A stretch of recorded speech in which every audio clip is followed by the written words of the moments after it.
Everybody ready? All right. So we're going to call the meeting to order then. So, you're on? Yep. All right. All right. Welcome to the Select Board meeting for Thursday, April 4th, 2019. It's a special meeting. On the agenda for tonight, we have approving the agenda. So we have Treasurer Ellen Strohmeyer regarding online processing, Treasurer's introduction to commonly used financial reports, the Town Administrator's report, which will consist of bring back to the table standing rules of order, discussion on changes to Select Board procedures, discussion of Center Street Park, facility use, park policy, award the municipal planning consultant position, Economic Development Committee appointments, Michael, forgive me if I pronounce these names wrong, Michael Carroll, Matt Barron, Crystal Gardner, Jenny Dewar, and Bob Jarvis. Update on revolving loan fund, update on solar projects, wastewater facility and transfer station landfill east, report on NEMRIC issues, WIC program, AFLAC discussion, and then we'll be going for executive sessions if warranted for contractual discussion for gravel, contractual discussion for MAC molding, personal for citizen complaint, and personal for TA evaluation discussion. And then just as a reminder, their public hearing number 1 for the town plan amendments will be Wednesday, April 10th at 6:30 at the Pownal Valley Fire Department Center Station. And then we'll adjourn. So,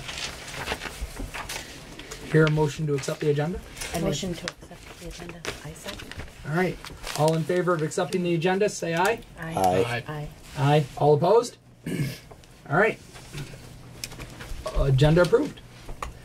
All right. So, if Ellen Strohmeyer, Treasurer, would like to start. I'm going to swap seats, Jen. If you want to sit there, I'll take yours. There you go.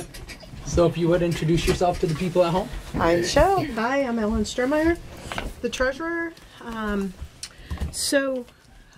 don't really know where to start. I sort of know where to start. So the online banking thing, at this point, we're not doing online banking. Yep. I know that the board had made a motion and approved it to go ahead. I was not part of that. Some of the stuff that was requested to be done online, they have to come in here and do.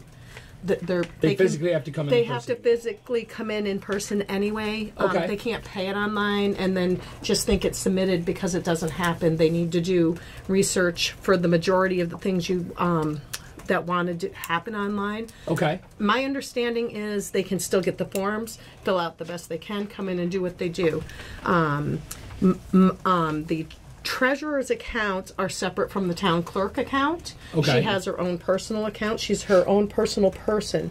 Anything that has to do with the town clerk regarding her would have to, she puts through what she wants. She has her own charge card out there. People want to come in and pay for something through her own what she does, taking in money, recording, dog license, etc. That goes into her personal account, and then she pays the town what she owes us. I think by personal account you mean through the town, not No, like her personal bank. personal No, she account. has- Oh, she okay. is she is not part. It's her own ID number and everything. So when you discuss banking accounts that have to do with the town clerk, and this is all I'm going to say about that part is you need to speak to her, not include the town accounts because they are not. She's not connected to the town in that way. Okay. Okay. So at some point, I have been talking with the bank. I don't know how much you know or not know, but there's always a chance of compromise to your accounts. So I've been very wary to go online with anything. I've talked to a couple other towns. I know for a fact that a couple big towns, the only thing they do online, and they have it set up with, I can't remember the company's name, the only thing they do is their water bills and their current tax bills. That's it. Okay. They don't tie anything else to their accounts, and it's only through the person that takes the money. That's the person that's responsible and does anything that, and it's at a charge to the person, so that the town doesn't pick up any fee. I've looked into doing that, and I've also looked into doing a charge card machine here. Again, I would be the one that would be doing the charge card, so they would have to come see me. Okay. So I haven't decided which way I'm going to go. I want to go the safest way. At some point in time, I may not be in position for taxes this year. There's probably, I might get 10 requests a year that really want to use a charge card. 10 requests out of 1,700 hasn't put me in a panic at this point in time. It's an easier access, but they're not going to be doing their delinquent bills. They're not going to be doing their delinquent sewer. In order to do a sewer bill, they have to be hooked up to another whole account. And then that makes other people responsible. As treasurer, I am totally responsible for these accounts. If something goes haywire, I'm the one that gets in trouble for it. So I take that very seriously. So I do look out for the townspeople. I understand that they want some people want easier access to pay like their tax bill. So I am working on that, just to let you know. Okay. But anything that has to do with money or budget or loans or building something or something that's not in the budget that we're interested in doing, I should be involved in the conversation. As I'm the one that has access to all the records of finances and et cetera. I'm not saying I have to make a decision, but I need to be partly included so I'm not out here when something comes in and I don't know what's going on. Because I need to be involved. Okay, so please invite me to any meeting you need me at, anytime you have a question. And I pretty much available any meeting that you need me at. So you just have to let me know. So that's what I have to say about online and et cetera. I have some reports. You can ask me a question. Sure. Yeah, go ahead, I just want to piggyback what Ellen was just saying about the security thing, and because you brought it up, I don't have to bring it up later. I don't know if you've heard the news, but Niskayuna over in New York got hit with ransomware. It was their town clerk's office, and all processing of licenses of all sorts were hit, and they didn't say how, but they got the access back just the other day. So to your point about the security piece, that is a concern. It's a big concern, and that's why I've never done it. And I'm going to kind of like point at Bob, because you work in the IT field. What is your thoughts on small towns being able to secure something like that? Well, my experience in the IT field, we're highly secure, but we don't do because of the nature of. But a small municipality. No, I understand your question. It's I understand your company. I'm saying that I don't have a lot of experience with that because we don't take anything over the. Ours are all contractual. Our customers, we're B2B. We're not B2C. So being business to business, we have a contract. We invoice. We get paid. It's licensing fees. And even with transaction fees, it's all done. None of that's done online. Yeah. So I mean, just thinking, we're a very small town compared to the New York town that got hit with the ransomware, and and it's happened. I don't know local. what they would have. So I'm just letting you know that I've been this road already. Okay, not in the town, but I know what it, and it's very hard to get your money back, even if you catch it in time. It's still hard. They come in through an email. They come in through just simple little things you can be doing. Where I know it happened local, they came in through an email while they were transferring their federal tax payment for the week. They came in live into their computer. They got in, they requested money. It was denied because there was a limit set, so they went lower and they got it. Wouldn't this Go ahead, Bob. Wouldn't this fall into the same category as the fees processing online that we talked about before, where we get a third party like?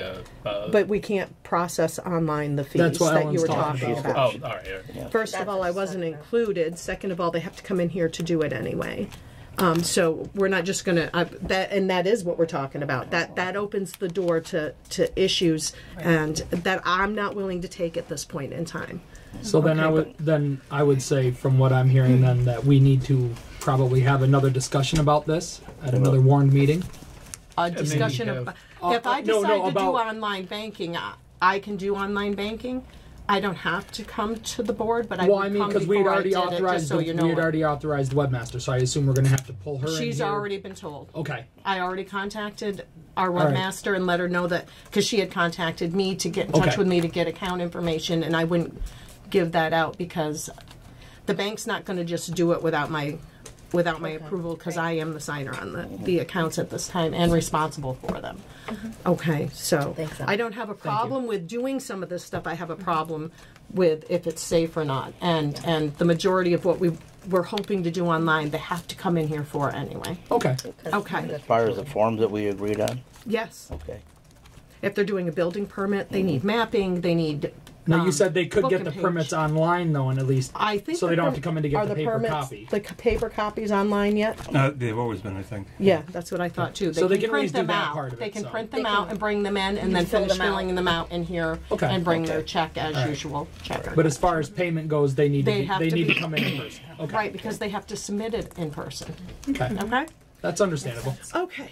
Thank you for bringing that to our attention. Yep. Any other questions on that at this time?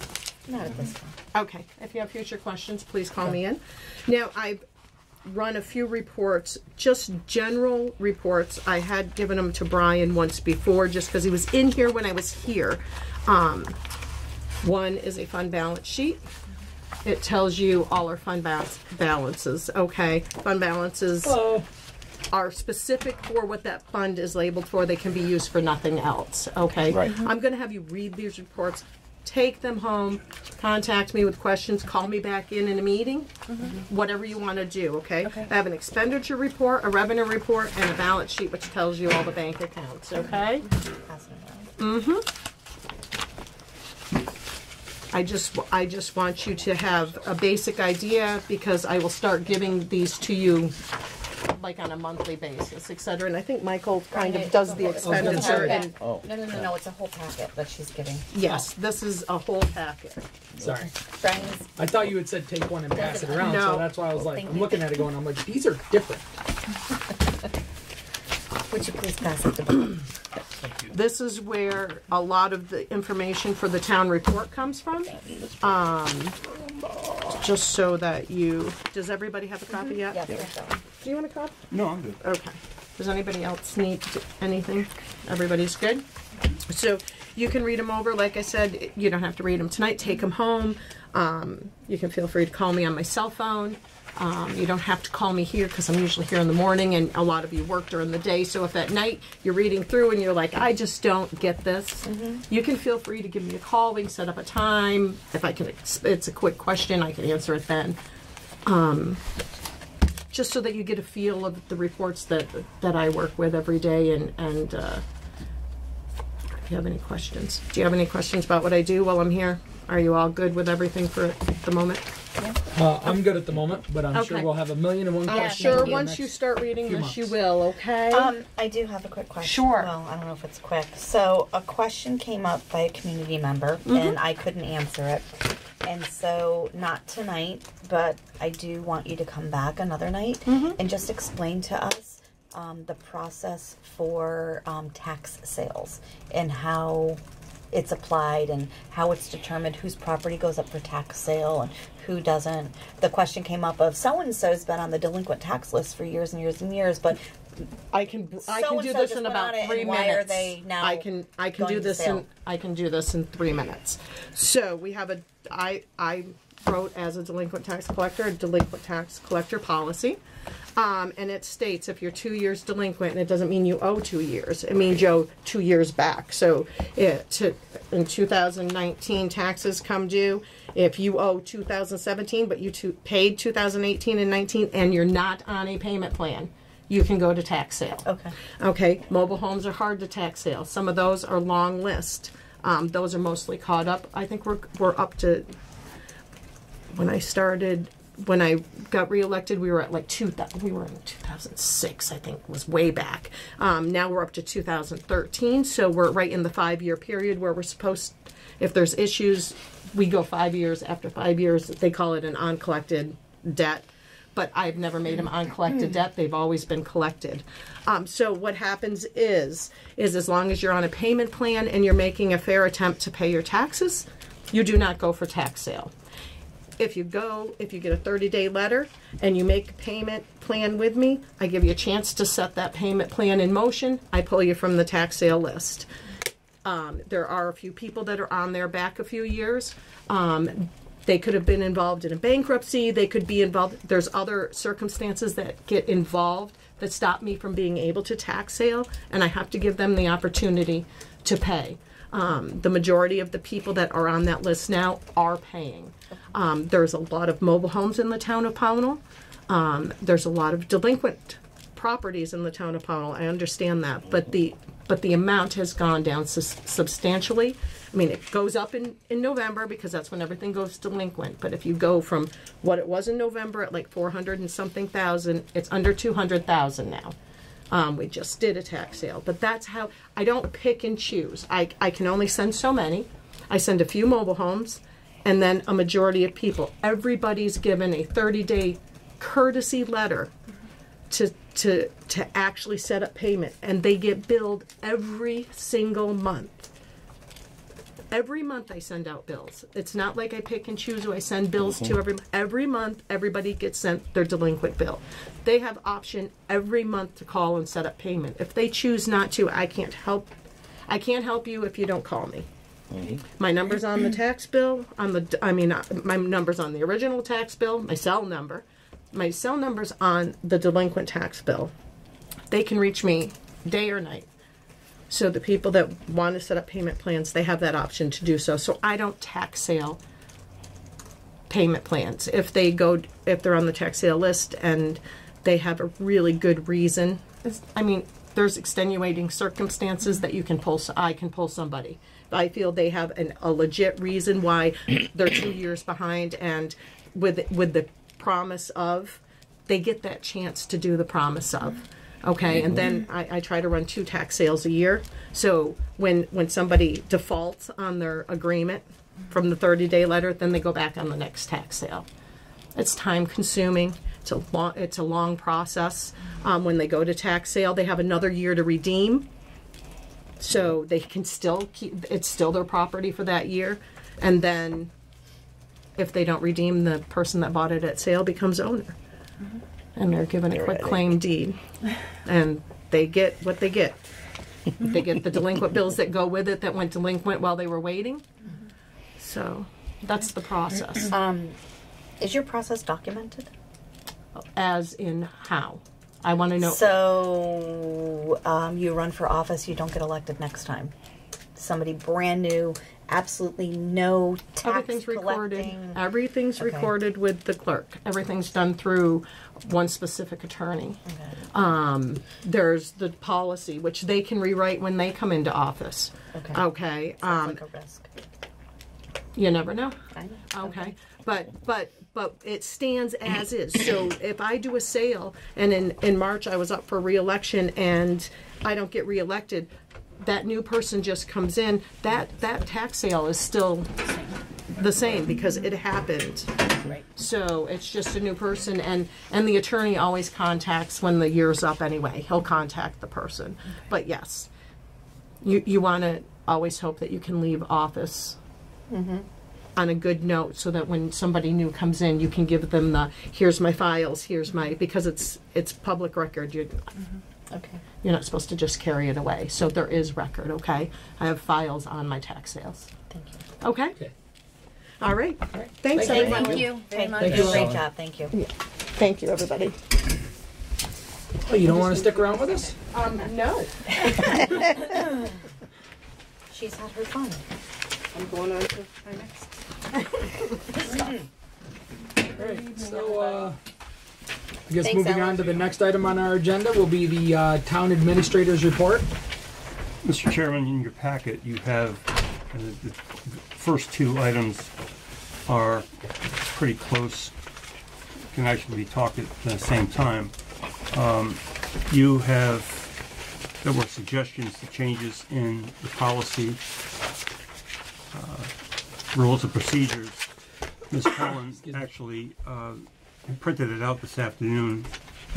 She had some suggestions too, and these were suggestions to changes in the procedures or modifications in the procedures for you folks to discuss and decide upon.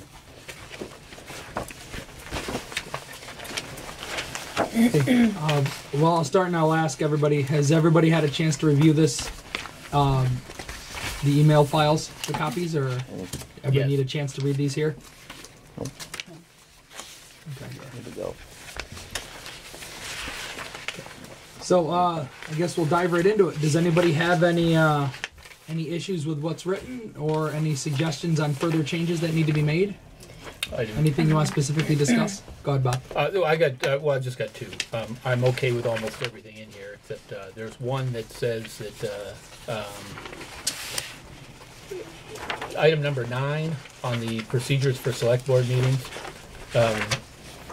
On all questions of appointments, all select board members must be in attendance. One member attending via Skype or conference call is acceptable. I'm not sure why we're limiting that to one. It just makes it harder for. Why not 2 or 3? If 3 people had to call in, at least we can move forward. At least we can make an appointment. And I've heard some complaints. Why, there's one right there. about not being able to appoint, about delays in appointing, and the more barriers we put up to that. I mean, if 2 people are out, is it really going to be a big deal if 2 people call in and vote on a candidate for whatever board, committee, or whatever?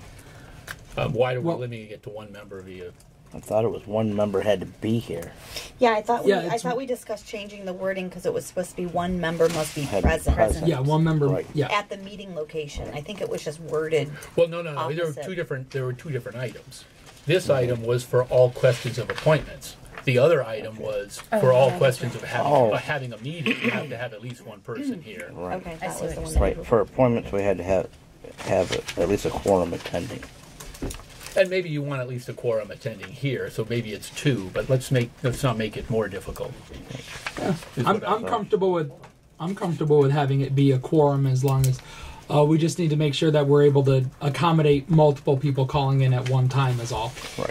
That I'm not sure if our can we do that? conference is set up I that think way. when we discussed it last time, we said we could do it, but I don't know if we've tested it. Yeah, to my knowledge, I don't think we've ever actually tested that. Linda, do you know if our conference Yeah. is set up to be able to accommodate 2 calls at the same time? I believe it is, but we've only used 1 person. Bob's been the only one. I've thought- tested the hell out of it. I think I think if it's a Sue and Bob if it's did a one standard time. conference line, as long thought as Sue and Bob everybody did it one. who's calling in calls into the one conference line number, then a You number of should- you people should can go. be You able to just have accept to it. announce who you are, so that Right. Okay. yeah. I mean, you can't all Yeah, talk at because the then same you time. know. Okay, and the other item was 13. I don't. Well, I've got 2 issues with it. In a year of being on the board, I've only seen 2 instances where somebody had to take a phone call for an emergency, and that was me in the 14th meeting, and then it was one with Jason as a first responder. So if we're going to do that, we have to make allowances for that.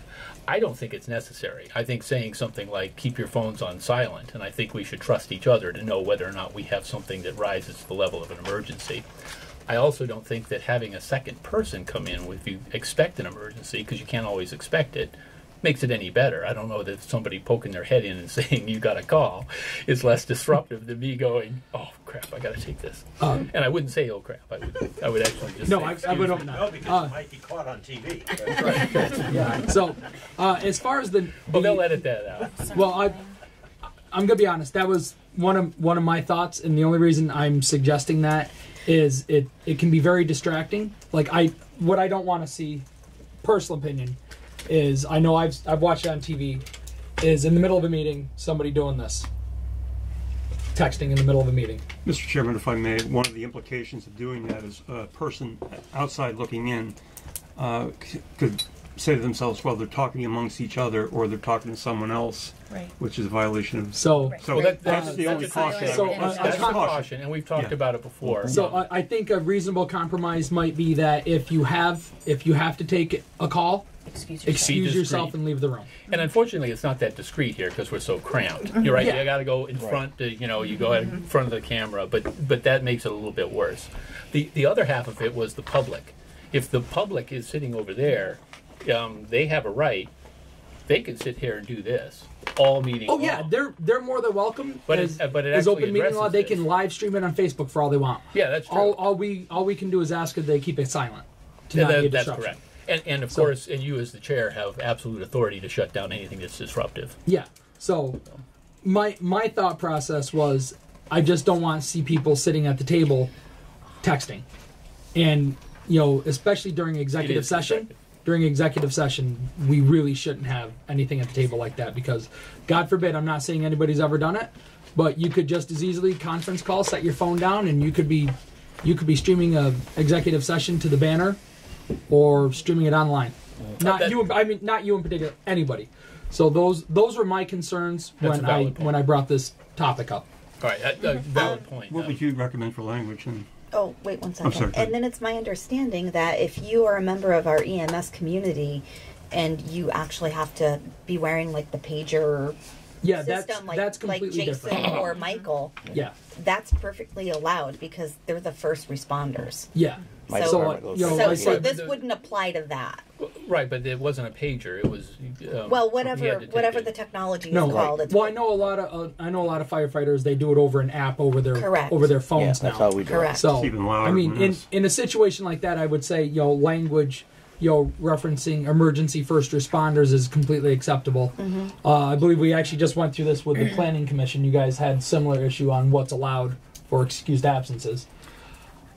So I would say emergency first responders probably like even depending on what your profession is a doctor on call, if we ever have a doctor on the select board, a doctor on call, situations like that. But I would same thing, I would ask to be excused, get up and walk out. I guess the question would be, do we hold the meeting at that point if we're in the middle of a discussion, or Do we take a recess? do we take a recess? Well, I guess that would. If people had to take bathroom breaks in the past, the meeting went on unless there was an actual recess. Okay. So so long as there's still a quorum in the room. Okay, so then my follow-up question would be, if an individual gets up and walks out during a discussion, then does that preclude them from being able to vote if it's an item we're going to be voting on, if they've now missed part of the discussion? That's probably accurate. Okay, so then, So we should add So that language language in is there to there. address that. So we still want, So I would recommend that it says during select board meetings, all electronic devices should be silenced. so Mike Slattery That's just fine. actually suggested that maybe, like, if somebody has a call and they have to get up and leave the room, maybe we should take a 2, 3, however long Penalty. recess. If it's going to be longer, then I would say maybe 5 minutes. We just ask the person to be like, all right, think 3 minutes excuse is yourself fair. from Like I whatever said, issue we're on. unfortunately, you've got a skewed view, I think, because the very first meeting you attended, I had to take a call. But like I said, this only happened twice in a year. In a Yeah. year, so this doesn't happen very often. No, and and I understand that. Just that, being the first meeting, it was I felt it was something we probably should have addressed, and just at least get a policy in place, something that so that in the future there's no confusion about it, so that if something does happen, everybody's on the same page as far as how we should proceed on it. And I'm not targeting you by any means, Bob. This is because I admit I had my phone out and I was on my phone trying to look up an email, and it can be very distracting, and we're not paying attention to the current issue at hand if somebody's on a device. So I definitely agree. that was my thought behind it. We're here, we should be concentrating on what's going on. Mr. Chairman, so if I clarify, the electronic devices are not used during select board meetings, and if there's an emergency and you have to take Yeah. a call, Ask to be excused, and the board can take a recess if need be. okay. I'm not sure if Something to other that select effect. board.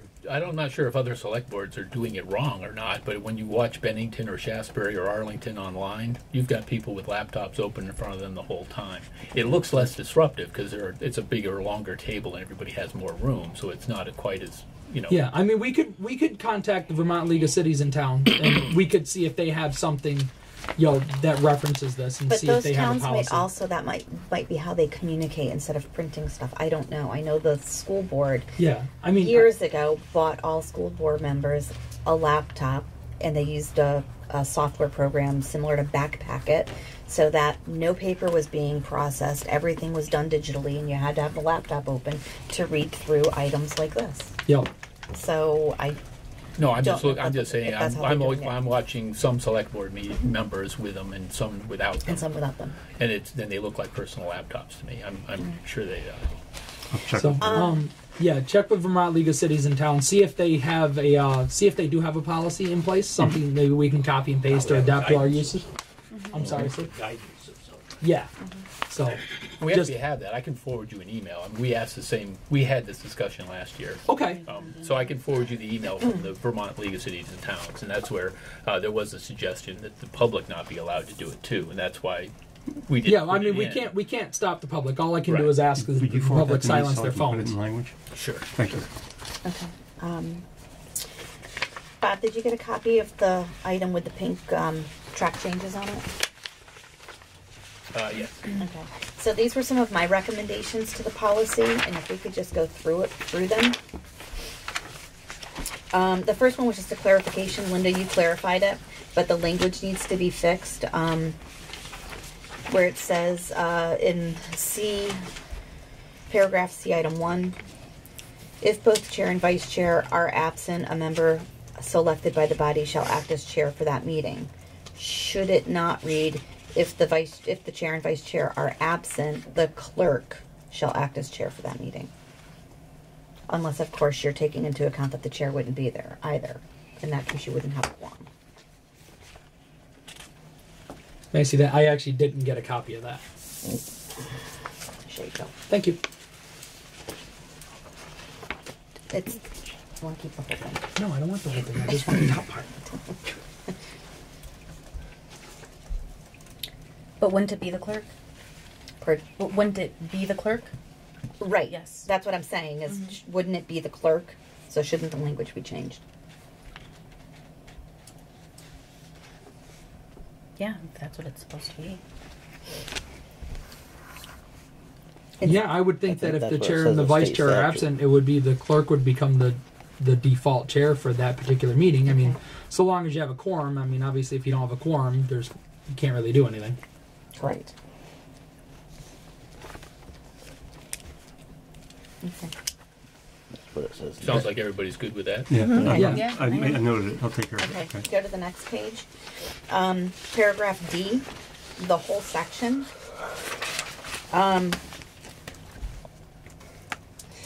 I just, let me see. I want to add something in here, and I'm not sure where the best place is, that reads something to the effect of, the chair shall conduct a round robin of all board members to provide each member equal time to speak about each agenda item. Individuals may ask more questions, but only after the first round robin has been conducted.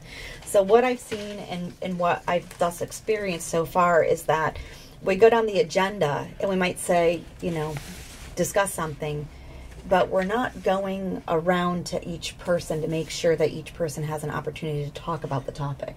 Okay. And so just providing everybody that opportunity to kind of do a first round robin. Just kind of make it official and get it on right, record. Right. Like, Do you yes have or no, anything, you want to say Elizabeth, do you have something. anything? Here, da-da-da-da. And then if somebody says something and I want to ask more questions and I've already had my time, then I wait for the round robin to finish and then ask, and then start doing a second round of questions. Just so that everybody has an opportunity to speak and kind of have that dialogue. I thought that was covered in another part. That's what I'm looking for. I didn't find it anywhere. It says that they can continue to ask questions if needed. I know. As far as It's- members of the it's in public, this section. Public, yeah. a member of the public, you're what allowed to you're speak talking about. once, Okay. and then you All can't. right. You're not allowed to speak again unless recognized, and only after everybody else has had something to say. Right. But I don't think Okay. it specifically That might be what it is. mentions the select board. Right, members no, have it to was abide by the it was same. under the public comment section of what Yeah. you're thinking. Thank you. So I just wanted to add that somewhere in there, Michael, if you Yeah, could try to read through absolutely. it and figure out where best to insert it. Sure. So, are you talking in general for the entire discussion, or just at the end of it when we think we're done, just to do the round robin? Well, I just think kind of each like, discussion. are you good? Are you good? Are you Yeah, good? I mean, I think that would be, after each topic, we should end it the Okay. same way. Is everybody good? Do you have anything to, Okay. just a common courtesy. I'm good with that. I just don't. I don't want to go down the path where we end up almost using procedures to almost stifle a discussion. Is all. Oh, no. I just want to make sure everybody gets an opportunity to speak. Yeah, That we don't have I'm, people I'm talking perfectly over fine each with other. that. I want everybody to be able to talk. So I've got that all. Okay. Okay. Does anybody have any thoughts on that before we move on? I'm in agreement. Okay. Section F, item 2. I'd like to discuss the possibility of flipping public comment to the end of the meeting instead of the beginning of the meeting. something in my throat. Mine too. The peanut gallery over there. All right, come on. Be serious. So thoughts on that? I have thoughts. I think that just makes us less available to the public. If people have to come and sit through the whole meeting, and then agree. they don't know Yeah, when it's going I to totally happen, because agree. these meetings run anywhere from 30 minutes to 4 hours. 4 hours. Yeah. So they wouldn't know where to put it. Yeah, I They mean, would know when to if it's open, if for public comment, I would prefer to have that near the beginning, because there are people here that can't sit through the whole meeting. You know, I mean, I'm guilty of that. I've got young kids at home, and I've come here before for. I wouldn't want to have to sit through a 4-hour marathon to give my comment on something that is in the beginning. Okay. And the public has a chance to comment and chime in on anything we're discussing throughout the meeting anyway. Correct. So if there's something specifically they want to talk to, they can wait for us to get to that topic. But I would rather keep public comment toward the beginning. I mean, we can take that. We can change the agendas before we approve the agenda at the beginning of the meeting. So if there's something where a lot of people are here and they all want to chime in on a certain topic, the same topic, we can say, all right, I move to, let's move this public comment and dedicate the time toward when we get to that. You know what I'm saying? Mm-hmm. But with that being said, what about the timed part of the discussion? I mean, that kind of goes. Well, and that's the next comment was imposing a 5-minute limit per person for public comment. There used to be a 3-minute rule. Yep. Then last year, the board did away with it. And then there was a lot of discussion about bringing it back at the last board meeting from the last board. And so if you look at the average of what was it, the state senate gets 5 minutes on the floor? Something like or that. 4 minutes or 6 minutes or something, so figure 5 minutes for people to make their point. As far as a time, I'm comfortable with a time. I don't know how everybody else feels about that, because by all means, we don't want somebody to come in and ramble on pull a for Mr. 30 Smith minutes. goes to Washington for 24 hours. Can we do just because topics range in intensity? What I'm thinking is I don't want these meetings to go any longer than they have to. But what I'm about to say is going to make them go longer. Yeah, I would say that put in a statement that the chair has the authority to Grant more time. Grant more time if it becomes necessary. And I would also suggest I don't think we would use it very often. Is just open up a public comment section at the end too, because a lot of times the public wants to talk about the things that we discussed rather than what they came here for. If they want to sit here for 4 hours and have a public comment at the end, that's not going to happen very often. I think if you open it up for public comment at the end, most of the time you're going to hear none. But we ought to make it available. That's a good idea. Yeah, I like that idea. It'd Bob. be better to have it in the beginning and the In the end, end. Yeah, and not that's during fair. the regular meeting, so we can move things along. And then if they have questions, they can make their own notes to bring them up. Well, I think that's I don't know if I want to preclude the public from, when we're discussing an issue, from being able to chime in at that time, because it can be for me personally, personal opinion, if we're discussing an issue, and even if we're not going to take action on it that night, it's easier for somebody right then and there in the moment, if they have a thought they want to add, to be able to, excuse me, I'd like to add something to that, rather than make them wait for however long until we're done. It could be 3, 4, 10 issues later, and then going back to it. I don't know. I would rather people have the chance to speak to an issue while we're actively discussing it. I mean, that's just my opinion on how I would want to interact with it. Mr. Chair, if I may, in terms of a person speaking to a question from the public, the thought is that they might have some information that would keep you from metaphorically falling off a cliff by voting something in. And the other suggestion I would have is try to lean towards some type of uniformity, so person A doesn't say, well, you gave this individual more time than you gave me. And although that's... Yeah, well, that goes back to what Marlena was saying about the time limit. If we're giving time to people, then that we do need to stick with that. I mean, we can't say we're giving everybody 5 minutes. Mike gets 5 minutes, but Sid 30 seconds, and it'd be like, no, sorry, Sid, we're running out of time. I've heard enough from you. That's how it should be. Poor Sid. So, but yeah, go ahead. Just in If you having done introduce it- yourself. Mike Slattery, and having done this for a while, it is wise for you to have discretion there, and I think it makes sense that when you get to certain points of the agenda, you can gauge the seriousness of things. You can tell if it's a hot topic. I've had at planning commissions 30 people in a room. You can't. I'd like to let them talk all night long, but then that's the time. 3 minutes, boom, you got your clock in front of you, your time and everybody. But you explain that up front.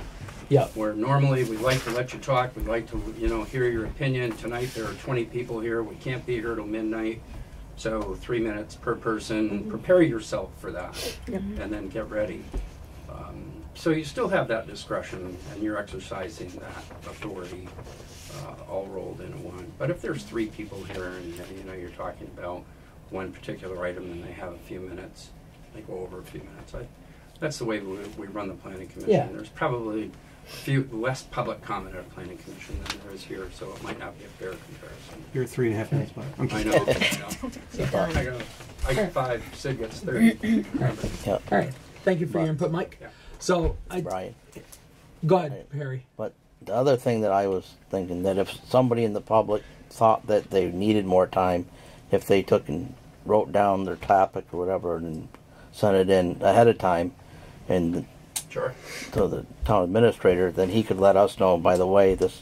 Yeah. Might- Well, then they would and become. then They we would would know then ahead of actively time. become part of the agenda. Then. Exactly. That's what I'm saying. Yeah, and then they're guaranteed a window to be able to Thank speak. you. That Yes. kind of is a segue into my next recommendation. May I ask what the decision would be on the time limit and Is it 3 or 5 minutes?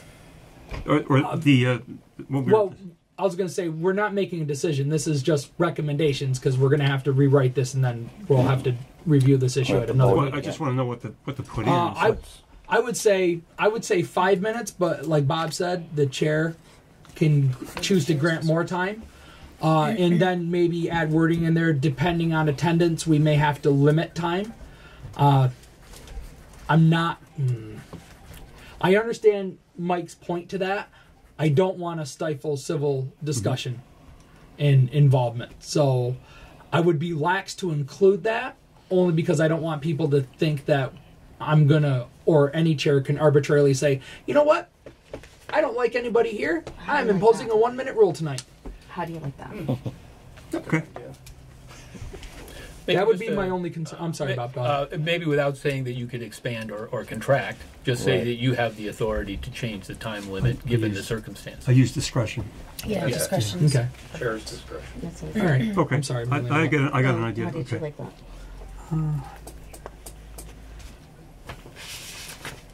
Yeah, that's pretty much what Bob just said too. Yep. So, after the 5 minutes, however, the chair has discretion That's exactly what I wrote. to. Okay. So yeah, Okay. I'm fine with that. All right. Okay. My next. Are we done beating that dead horse? Yeah. Sorry. Same section. Sections 3 and 5, I think we might be able to combine, is my recommendation.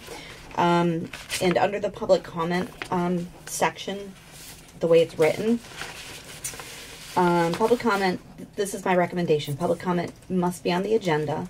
This will provide the town administrator an opportunity to direct the individual if they want to discuss an appropriate topic for public comment.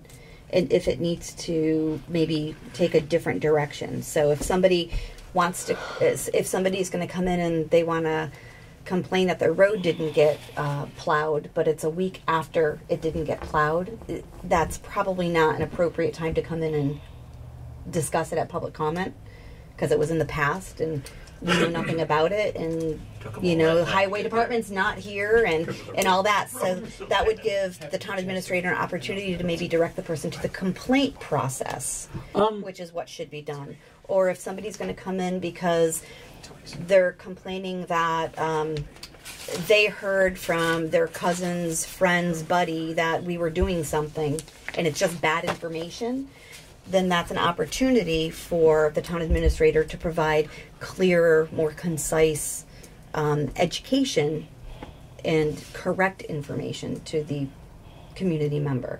So sometimes community members might come in thinking one thing when it was just bad information they had to begin with. And if they had known it was bad information and had the right information, Okay. That's my only point. I think I understand what you're saying, but as far as like people wanting to come in to like voice a concern, we're going to keep with a public comment period toward the beginning. So if somebody wants to come in and complain about the road crew, you know, that's, to me, that's their right. They, in my opinion, that's their right. They want to come in and voice the complaint about the road crew to the select board. We're the road crew's foreman. We're the road crew's but there's a boss. formal complaint process. So There if is, they want to but, complain about it, then it needs Then we should to give us encourage an them at that opportunity to time. investigate the complaint.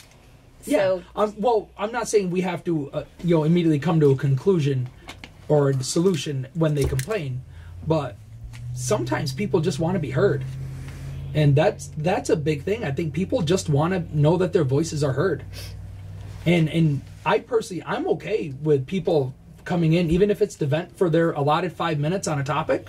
I'm okay with that. I mean, I'm used to dealing with people all day long that want to just vent. It's okay. Sometimes you just need to vent and get it off your chest. I mean, by all means, we should encourage them. Hey, give them the contact information. Feel free to reach out to so and so, whatever department. This is what you should probably do. Thank you for coming. I don't. If they want to bring a new issue before the board that's going to take really serious consideration, like somebody wants to come in and just show up at a public comment or a meeting and say, hey, I want to bring a new business into town. Can you guys make this happen today? No, sorry, that's not how it works. And put them in contact. I understand that. I just feel that sometimes public comment is abused, and it's used as a sounding board for people to complain about other people. Yeah. Which really is unfair to both parties. And that's my point, though. So one person complaining about another person in like a civil matter, or one person complaining about a town official. Because if it's a civil matter, then we can let them know politely, mind you. Right. We appreciate your concern, but that's a civil matter between two private citizens that has nothing to do with the town. Mm-hmm. Correct, but it could also be against a town official. But again, it's a complaint, so it should go through the formal complaint process. Then at that point, yes, if it's a complaint that they're lodging, a formal complaint, then we would encourage them to follow the proper procedures. Let them know, contact, get a hold of Linda, get a hold of Michael. If it's a really severe legal matter, we can give them our lawyer's contact information, and then at that point, in the interest of the town, we need to cease discussion on this. This is now a legal matter.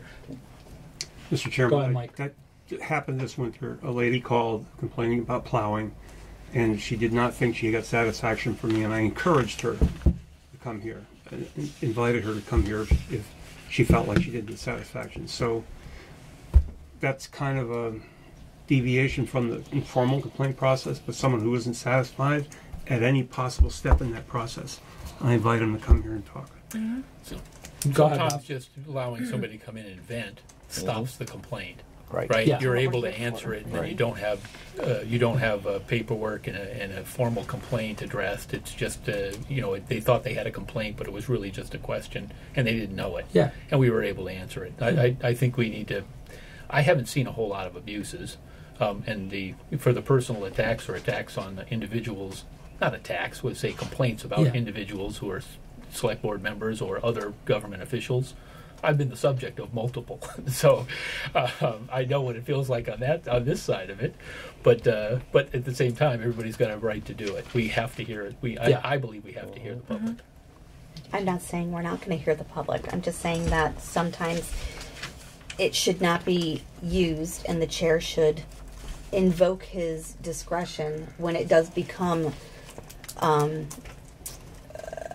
an avenue to attack another select board member, a town employee, or a member of another committee. Yeah. Because it's not how it should. Public comment should not be operated that way. No, and I would agree with that. That's where we would. Yeah, and public that's comment. what I'm trying to convey. Okay, I think I understand where you're coming from now, and I apologize for that. So, as far as public comment, obviously everything has to be addressed to either the chair, the board as a whole, nobody personally. Correct. Okay. Correct. I think that's actually already stated in the procedures. Just as chair, not just myself, but any chair needs to make sure they stay on top of it. Right. That if somebody starts to bring a complaint and it does start to turn focus, be like, Yeah, the tone changes. yeah, you'll.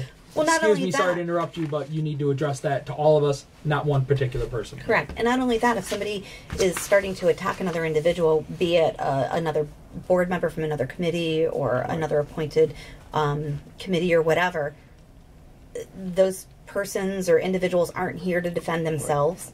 We have no evidence or information to even, appease. And there's been times in the past, Bob, where decisions were made on the fly with very little information in front of the board, which was just inappropriate from Can my you- personal opinion. I would ask for an example. I mean, I don't recall that. I'm not saying it didn't happen. I will be more than happy to submit board meetings from, I'll say, from August of last year and later that show examples of that.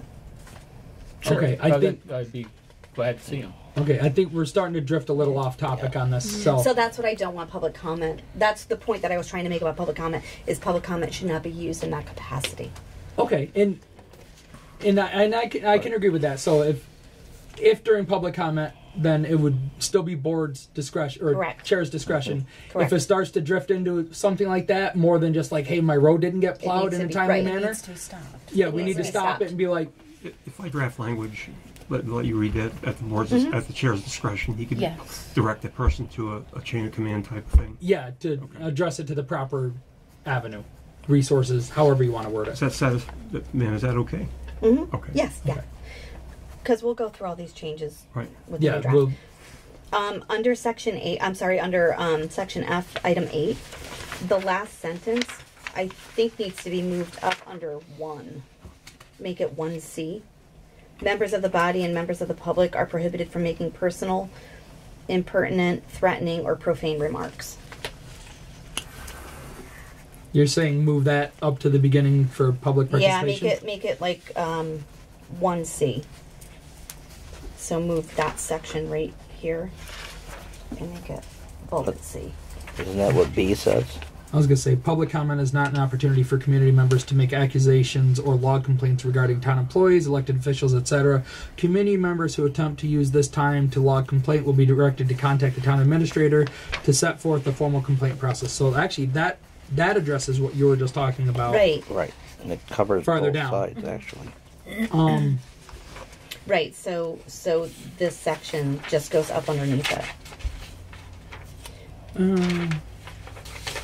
So you're talking just that one line, Just or that the one whole line. section? No, 8, no, no, order and just- decorum shall be observed. Just the one line, That's easy enough, if you all agree. just the last sentence. Okay. Because it goes along with setting the tone for what it is. I kind of almost think the whole section, the whole thing, order and decorum shall be observed by all persons present at the meeting. Move that whole thing. Yeah, that might almost want to be number 1. That kind of sets the tone for the whole meeting at that point. Like, hey, number 1, order and decorum shall be observed. Yes. Then after that, you set forth on how you go about it. Okay. I mean, how's everybody else feel about that? I mean, No, that's that Yeah. it makes sense. just how I read it. Okay. So I would say number 8 should become number 1 on the list then. Okay. I have that. And then number And- 9 under. Oh, Oh, sorry. I'm sorry. And also a side note, can we make a copy of public participation rules available for when people come in? It can be on the website. Yep. Perfect. You know, good Website, point. too. Thank make you. that available on the website. Webmaster. If I get a second, because I have Go my ahead. 2 minutes. If you want to introduce yourself again, would you introduce yourself to the public just so Jen everybody knows? Holly, yeah. The complaint process, if there's an actual process, we can have that, and we can have a form online that could submit them in also. Thank you. Yeah, I like that idea. Yeah. I mean, I don't know if there's any legal issues that would prohibit If- that or If some- affect that no, at all. Not Linda? at all. If somebody wants to send a complaint to Michael or the road crew, I can have the form go to them. I can always copy Linda on everything. It's up to whatever you think is appropriate. Linda, do you know if there's any rules that would prohibit that in online complaint form? No, I know of none. Nope. Go ahead, Marlene. Jen, right? Yeah. Is if forms get filled out online and submitted, is there a way to track that and so that we have it for historical information in Absolutely. case we want to look at trends? Yep. Okay. Thank you.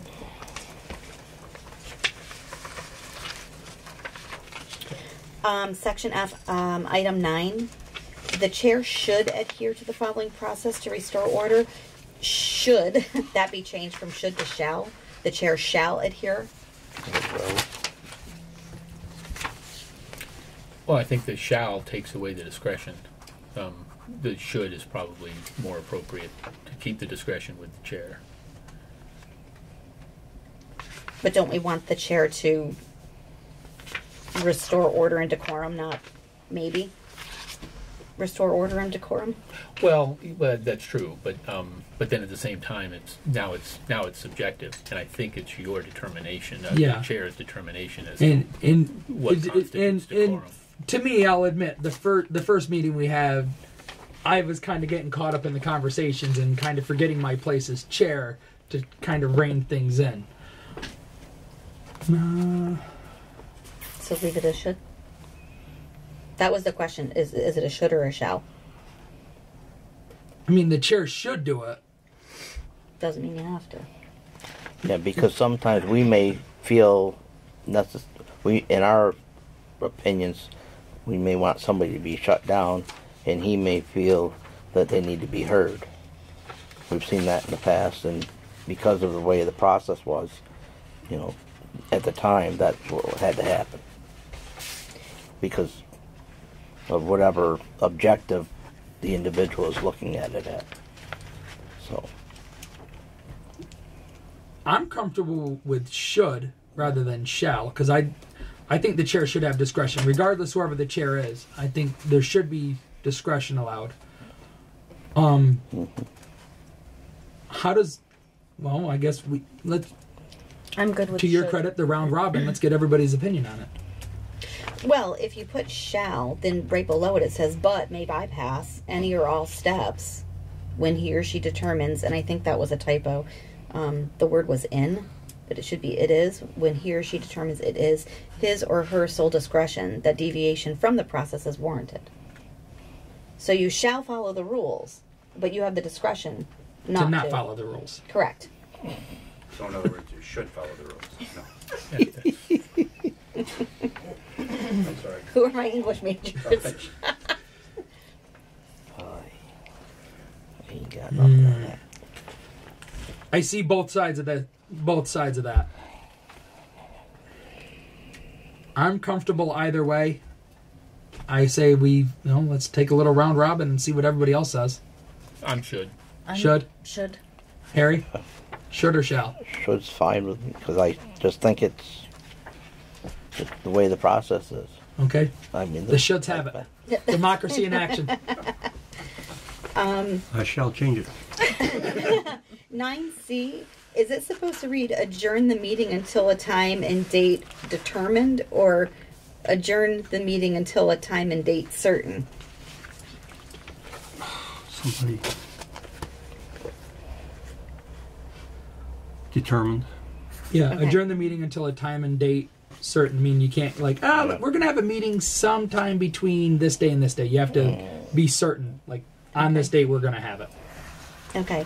And then I'm not sure if somebody can explain what Section 8 is, but I'm not really sure if it was just a misnumberization under Section C. It just says random number 8, board organization. Is it? Oh, I see what you're saying, because it comes after 9. Right. I know Common Core math is different, but from what I understand, 8 comes before 9. Give me a second to look around the room for someone to blame. Is it a new section? Is it a different section, or does it not need to be The there? buck stops there. Yeah, So I wasn't sure what it was, so I added a couple items. no problem. I will make that 10. Okay, but does it fall under? Yeah, it falls under I'm sorry. Should that fall under Does that C. fall Section under? C? Right. Does it Okay. fall under? No. Does it fall under? This is all under public participation. Isn't it just G? I'm sorry, Bob? Well, what we have here is A, purpose, B, application, C, organization, etc., all the way through Yeah. public participation. I think board organization is G. Right. That's Yeah. okay. Okay. There's a cricket going on in here. Okay. Thank you. Okay. Board organization under C, organization, That's what I was just That's what we wondering. were thinking that about. belongs up Oh, there. well, maybe it belongs up there. Could be true. We tried- I don't know, just put it wherever it belongs because it didn't make any sense where it was. Okay. Yeah, I think it is under organization in the actual select board rules that we, what do you know? Yeah, I would almost say that that should fall under section C, probably as like you know, right in section 1. The board shall annually elect a chair, vice chair, and clerk. Right. And right here, it gives you the order: nomination for chair, nomination for Right. vice chair, clerk, all that stuff. So yeah, that should be right up there with C1. Yeah, it should be C1A or something Yeah. like that. I will make these corrections unless you have any other further ones. No, we've been an hour on that. I think we can Remember, I safely move on. correct versus. Should have had a work session. We probably should have. I'll get that done and send it out to you for your. Well, if we were allowed to contact each other ahead of time and talk about this stuff, we probably could have done this all ahead of time. Well. But Robert's rules would not allow us I to do know. that. I'm all for the rules and openness, though. We need more of it. All right, so Wait, that was number 2.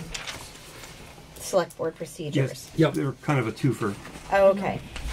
yeah, Thank you. The next two are Because kind I'm of a looking twofer. Probably for could a have been a document on the combined item. standing Yeah. rules. Okay. When you're ready, yeah, go ahead. So discussion of Center Street Park. goes with. Oh, I'm sorry. Did anybody else want to continue discussion on rules of procedures? I'm sorry. Heck no. Let's go. Sorry. Well, senior, Oh, well, by all means, let's continue. we're good. All right, so let's move on then. So some time ago, we applied for a grant to put a gazebo at the Center Street Park with the intent of making the park more community-oriented and starting having activities on the park as part of economic development. The thought being developing our community, bringing people out, having farmers markets, fairs, music, movies, those types of things. We did not get the grant. However, the Economic Development Committee members are looking for alternative funding. If you look on the last 2 pages, you have conceptual drawings of how the park was proposed. The tennis court would stay. It would be cleaned off. Half of it would provide parking. Michael, I don't think you We don't have have you that. have- They were in the all last we one, have though. is I think the it was use an agreement. Email though, or You something. did Yeah. email that to me Yeah. before. Yeah. But we don't have a hard paper copy of that for the meeting. No, I've never seen it. We're not think allowed I to have pull it one. up electronically. Okay. Yeah. You pass that around, ma'am. A board member needs to use the restroom facilities. With that being So, said, does anybody else? that being said, I will hear a motion I'll to take a make recess. Yeah. I'll make copies. Anybody make a motion to have a recess? Motion for recess. I second that. All right, all in favor of a short recess, like 5 minutes? Aye. Aye. All right. Motion carries for a 5-minute recess. My kids before we have to get in the car. All right. Motion to come out of recess. I second that. All right. All in favor of coming out of recess and Aye. rejoin? All right. Motion carries. We're back in session. As I was stating, the committee met, members of the committee met, and we're going to go with the larger whole committee with ideas that using the park, they want to put together farmers markets on a regular basis, music on a regular basis. We priced out porta potties, have a draft agreement. Are you facility. I'm sorry, Mike. Are you talking porta potties per use, or are you talking having them there for the season? It would be there for the season. That's the cheapest route, $250 a month. Okay. It would cost more to bring them in and out. And the document I just copied for you gives a description of how the park would be set up, where parking would be, the gazebo would be. There's a big old tree that's sort of planted right in the middle, about 30 or 40 feet. They have south of area where the town hall would go, new town hall. And that's where the gazebo would go. Still up in the air, what size gazebo? And the idea being you could house bands in there. People could have small parties if they wanted the facility use. Drafted up facility use agreements for one-time events. Covered the insurance. You know what the insurance costs would be? Nothing, because if it was a town-held event, we would be covered under our insurance. If it was a private event, they would have to provide proof of the liability insurance. And the writer. Again, the tennis court would be cleaned off. Half of it would be parking. It would measured it out. And there would also be designated parking along the street. Worked with the abutters. Folks down on the street, they've been not only given a copy, but I've met with them and they've given a chance to, what do they think? Noise levels, times, those types of things. And I haven't heard back, but it's been about a week. I plan to go back and actually ask them so I make sure that they're all clear on that. So this is to update you on what we had envisioned, what we were intending to do when we had the grant for the gazebo. You have any ideas? You want the committee to continue to pursue in this direction? Well, like you said, we didn't get the grant, so you said you're trying to pursue other finance Correct. options. A private entity that does business with the town that offered to make a donation. Okay. So like a donation that would cover it, or to start cover it. And then, of course, we would, put a little sign on the gazebo. Now, for something like that, would this entity help with the maintenance and upkeep of it? Because anything that gets built is going to have to be maintained. We can handle that ourselves. I've already talked to the young man that does the landscaping. He said he'd be fine with taking up the trash. I've talked to Tom Shuey. We're going to get the trash cans. He still cuts the grass. It's going to be a gazebo. It's going to be a concrete floor with basically a shell of a roof. So the only thing possible. So you do have a rough plan in mind for what you're looking for, because you had mentioned that you weren't really sure what. Yeah. For design. Well, we had one that was a put together one from a private company. Now we're talking. We lay a slab and we just build one. Mm-hmm. Put one up. Go ahead, Marlena. Is there going to be power to the gazebo? Yes, ma'am. Yeah. I don't know. I have lots of questions on that. What would the cost be to the town to do this? Because I'm not opposed to a town park. I think anything to draw a community together is a good thing. However, my question would be what the cost would be to the town, maintenance and upkeep that I just brought up, access to it. You have the facility use agreement. I would like to know, go over publicly, fees, what's required of citizens to use it, who's it going to be open to, use restrictions as far as time. You started addressing all that. And also, I would almost compare this to something like Willow Park in Bennington. Now, if it's open to the public, if you want to use it for a dedicated event and have use of the bathrooms, you have to rent it. Are you proposing something that would be similar, where a family could go there, have a picnic, or is everybody required to use it? If we catch you there, we kick you out? Anybody can use it. You described it perfectly. All those things are addressed in the town use agreement, including the fees. Absolutely up to your discretion what those fees would be set at. Okay. The only cost that would be concerned if we would be, for example, a farmer's market. It would be recommended. Somebody recommended $25 to set up the booth. So you have X number of booths set up for $25 every week. Now you're collecting enough money to cover the cost of the porta potties and power, which shouldn't be a ton if you're just going to run a band off it and some lights. Any day at Town Hall, we can all get down and have a picnic. No permit needed. Anybody can drive by. Kids, I saw today driving around on bicycles. That's perfectly fine. If you want to have a wedding reception there, that's different. And then, of course, we have a large, what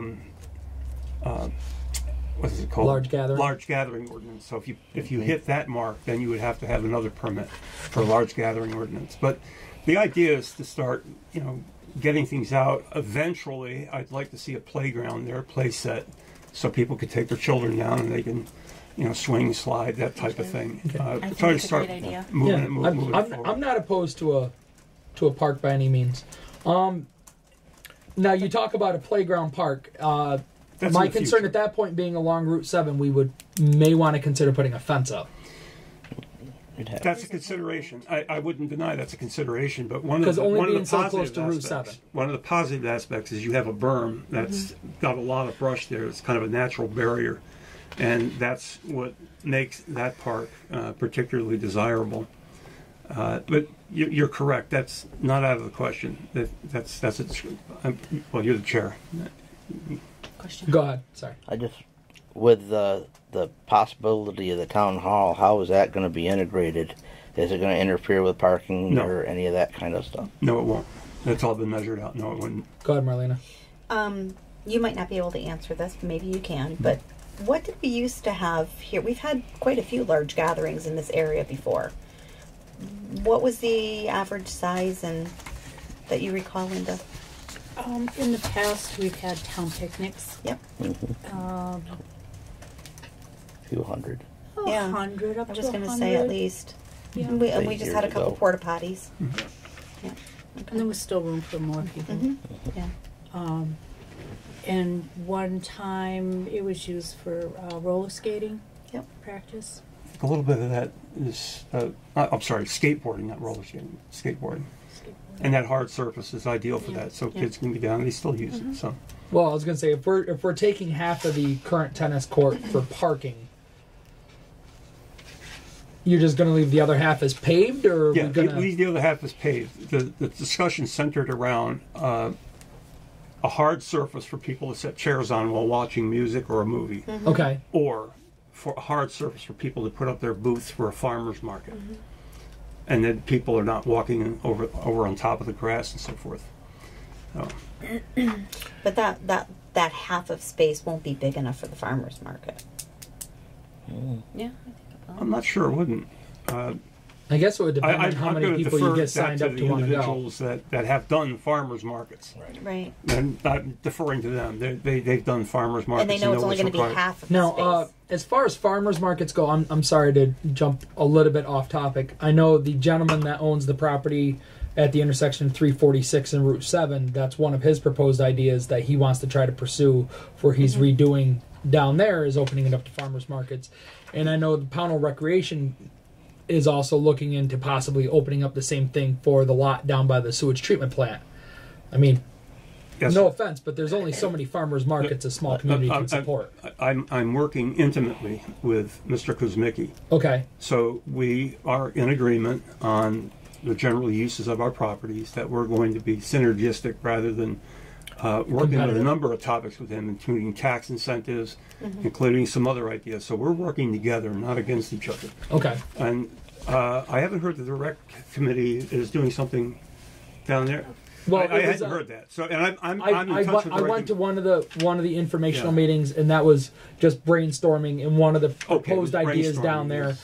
And so, Yeah, because I'm working with the recreation committee as well. And no, I hadn't heard not the one that so officially operates through the school. This is part of. That's exactly what I'm talking about. Okay. Same purpose, because I've been working with them intimately on some other topics, and they know about this, and I hadn't heard anything. So perhaps it was just brainstorming. Yeah. It, And matter of fact, they wanted Excuse me while I doing retrieve my something at packet. the other park is perfectly fine too. Nothing wrong with that. yeah. I think Discover Pownal is Yeah, Discover happy Pownal. to see something coming to our town.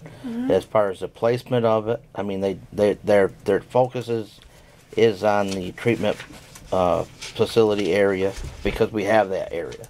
But if we, as long as their goal is to bring stuff to our town, Yeah. so if we reach out to them, they could probably help. If set you look up at something. statistically, people, businesses want to see schools, town centers. That's. I'm looking at statistics. That's coming from commercial real estate agents' data. I like the idea of the park. Don't get me wrong. I'm not squashing that idea at all. I just want to make sure we have all the information. So I mean, Please read through it and take notes and let Yeah. me know. And this is Information. important that we get it right. yes.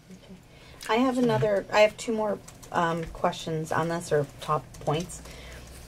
Under section 5, it says no temporary structure may be placed on the premise. Would a pop-up, one of those pop-ups, be considered a temporary structure? Well, that's, again, Yeah. up for discussion. What do we want to consider? What kind of farmer's market they're going to want something? Well, Right. the farmer's market, they're going to be booths, and we're going to permit that. But I guess what we're saying is, and it would have to be defined. We read through this, we take a look at each of these items, that Miss Rowe can't take her family down and just put up a structure and then, conduct something down there without Prior that. Yeah, authorization? that would be. But if you're going down to enjoy a concert in the park and it's really, really sunny and you can't be in the sun, it's perfectly okay to put a pop-up to sit under. I don't disagree Or- with that. And if that requires modifying the language, that's what we're doing. Okay. And then my other point I wanted to make was there's no stipulation in here regarding glass. And I think there should be. There should be Got it. something written in there like no glass containers. Okay. Thank you. And I will let you know that. Go ahead. I'm sorry. I was just reading this real quick. So, sale, possession, consumption, use of tobacco, and illegal drugs are forbidden in the facility. Well, under current Vermont state law, marijuana has been decriminalized. So, by these statutes, somebody could sit down there and smoke pot, But not smoke a cigarette. but not smoke a cigarette. That's fascinating. I think that law is not. Well, that may I'm make. sorry, John. John Mashy.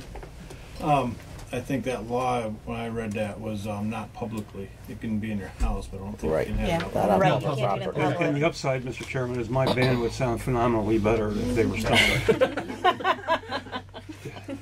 Okay. Doesn't mean you can't sell edible brownies. I reserve comment. Also in that section, should we alter the language a little bit to include e-cigs and vaping and all that other horrible stuff? Vaping and all that. Yeah, because So you can vape and have non-tobacco products. I've heard that's more dangerous for some reason. Put glycol and inhale. I don't see anything that says that people can just stop by and use it, and there Actually- probably needs to be language in there. Or Okay. I didn't see it, but maybe I'm missing Casual use. it. Because it says anybody that uses it has to fill out this fee and pay this, Right. fill out this form and pay this fee. There's also a concern, because it's going to be a structure, is vandalism and those sorts of things that happen after Sure is. hours. But So- I would imagine, I'm sorry, I didn't mean to cut you off. No, that's Are okay. you done? That- I would imagine that if we have security cameras on the town hall, they would catch that portion of I'm not sure to be well, honest you with can you. see a shadowy figure running away. Well, it all depends on what level of security The cameras quality. you put up. You can put up the ones Walmart has where 10 feet away you can't make out a face, or you can put a Hubble telescope up and you can see their fingerprints from 2 miles away. It just might. Depends on the level of money you want to put into it. I think I might be reiterating this, but even with an agreement about other people putting places in town, this does have a lot of risk of competing with businesses that would start up and do this. I mean, this kind of stuff already exists. Well, we talked about the park, but we also talk about the American Legion has one, and I don't know if they rent it out or just Yes, they do. allow it out. They run it out. But then so then. But with the where Legion, they- you're allowed to have alcohol down there, though. Yeah, well, that's so true. it's So they do have a. community. Well, there are going to be differences, of course, and there are going to be attractions. But your point about this being competing, and we already have many similar things in town. We could probably start with a park without a gazebo, because that's where the cost is, and then You mean like start with like a playground, you mean? Or just just a an park, open a lawn? grassy area, a picnic tables, a place for people to gather, and then if it gets use, then think about the gazebo, and then because that's going to be money, and No, we're not- maintenance, we're not- and The bringing gazebo's liability. not our, but It's not. the What gazebo's we're not trying to costing do us is any we're money, making an somebody's effort to try to underwriting get it. things going. Right, Right. right. Yes. Until it gets That's vandalized. what we're trying to do. We're making Yeah, an we're- effort. Until it gets vandalized Go ahead, or something John. happens. Anything can get John vandalized. Mashy again. I know me and Michael had some discussions on this on the economic board. One of the things I would want you guys to know if you haven't come to the economic board is this. I think the park is a great idea. However, it does go against some of the things that businesses are doing in town. That being said, I have a business that I've been trying to get started. doing the same kind of stuff. Now, if we're going to create business in town, we have to be careful of what we're trying to do here on a park versus allowing people to do that in town. You have people trying to start those in town, should be trying to help them get those things going. Like you said, the gentleman down on the corner, if he's trying to get a farmer's market, I know the homestead over here, the farm here, they're trying to Harwood Homestead on. yes, they're trying to do those kinds of things. So if you're got those, you're competing with them and doing some of those projects that they're trying to get going. You're the not. town's not charging for that stuff. It kind of ruins the business of when they're trying to charge something. Yeah, and I think that's kind of what me and I'm sorry, Liz. You But can go if next. we were having like a farmer's market or something like that, wouldn't other businesses be coming and making money off of coming here? Well, I mean, it's not, it's taking, but at the same time, it's not, because it's giving them the opportunity to still sell their products and use town stuff. Mr. Chair, I just want to reiterate, I'm not working against him. I talk to Mr. Kosmicki all the time. I was there today. We're working together. Okay, we're not working against each other. No, But that topic keeps coming up. Yeah. I am not working against No, and I've not heard anybody accuse you of working against anybody, and so please by no means take it that way. I think what John's point and Bob's point, and even a little bit to my point, is we just want to make sure that we're not going to directly compete with private entities, because we definitely don't want to stifle business. I'm all for a park, and I'm definitely okay with a gazebo, especially if it's underwritten by somebody and it's no upfront cost to the town. Correct. You know, minor maintenance fee throughout the year, I think, is understandable, especially if the park pays for itself through permit fees and added revenue to the town. I just want to, I just want all the information so that we, as a town and as a board, make an informed decision. That's all. Go ahead, Harry. And as far as flea market, these are ideas that he's throwing to us, that Michael's bringing to us, and options. And if there is an entity out there that is going to do something like that, but he's talking movie nights, or bands and stuff. I mean, there's not a lot of places right now, other businesses that are doing a community band once a week or once a month or something. So, Concert in the park it's series or it's just a if anything, bringing your community together type thing, and I think if it's anything, a great having idea. a community park like this might encourage other businesses, especially if it draws a crowd. Right. It might encourage a business and to be like, wow, Pownal actually can draw a crowd. Maybe it might be worth it for me to try to start something. So, I think in that respect, anything that can. Oh, sorry, John. I was going to say, if you want, I can bring in a list of what I propose. Started 2 years ago, and I did a wrestling promotion with a concert. I built a stage up on the property. If anybody wants to come up and see it, they can see what we've got. Well, I was going to say, depending on what the use restrictions are, maybe you could host something like that right here at the town park. If we start one. Like I said, that's the thing we're trying to get rolling in town. It's just it takes a lot of money to get started. Where, understandably, I've heard Michael talk about it a lot, and he's got other connections that he found along the way where he's got some bands willing to come in. I have to pay for that, and that's what costs more time setting these things up. But if you want, I could bring in and show you the proposal, what we did put together. Please, I'd like to see it. Yeah. We took it to the planning board. We went through the processes. Okay. Yeah, by all means, supply that information to us. It definitely, Just to get it offers up other ideas, and lets us know that there's definitely interest in something like this. I'm all for that. So by all means, provide that information to Michael. And send it to us in email. Yeah, or email. However you feel comfortable providing that information. No problem. All right, so I'm sorry, lost track of what we were talking about. We were talking about the proposed I town wanted to park. bring that to you. Please read through that, ask questions. Economic Development meets next week. Okay. I can bring those questions to them.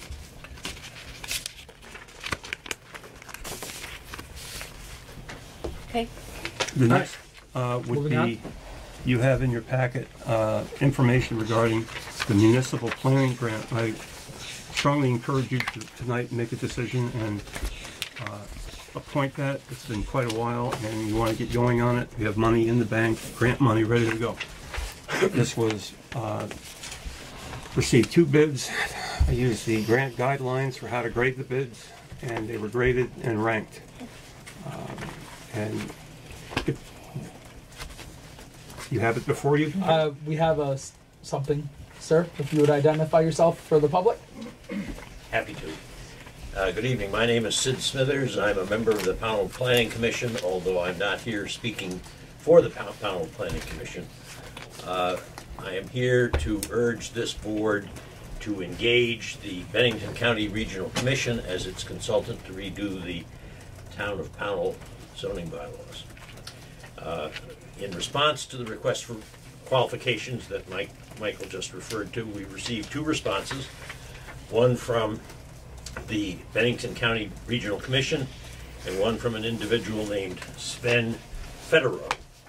I have a copy of my remarks here. I've already given them to be put into the record. We have looked at the copy of the request that was sent out, and we've looked at a copy of each of the 2 responses that were received, and we have compared them and contrasted them. The town's request required that all responses include a cover letter, a statement of qualifications and staff qualifications, and summaries of relevant projects. The BCRC response identified its executive director, Jim Sullivan, as the principal planner who will work with the Planning Commission on the bylaw revision project, and provided a succinct review of his 30 years of land use planning. In my written notes, I go through a checklist of 7 or 8 different proposals that the BCRC proposal said they would do in terms of how to review and revise and bring up to date our zoning bylaws. You can read them. I don't have to read them. But the goal of BCRC's consultancy will be, in its words, to ensure that the resulting bylaws will reflect and support desired local outcomes. BCRC's response summarizes 4 recent relevant projects that they have completed and provides contact information in the various towns so that we can verify that their work and the quality of the work. Because BCRC has served as a zoning consultant for towns in Bennington County for over 50 years and has developed zoning bylaws to meet the evolving needs of communities in Bennington County for just that long, its institutional knowledge and expertise in zoning is unparalleled.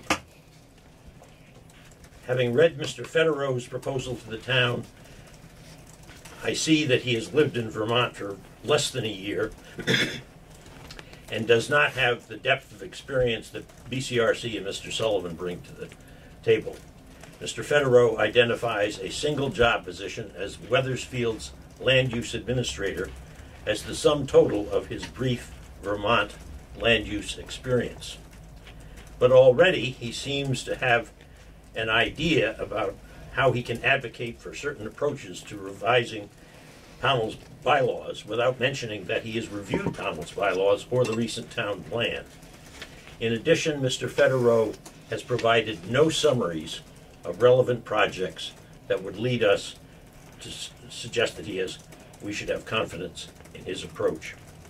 I respectfully request that the Select Board choose the Bennington County Regional Commission as its consultant for the development of the revision to Pownal's zoning bylaws.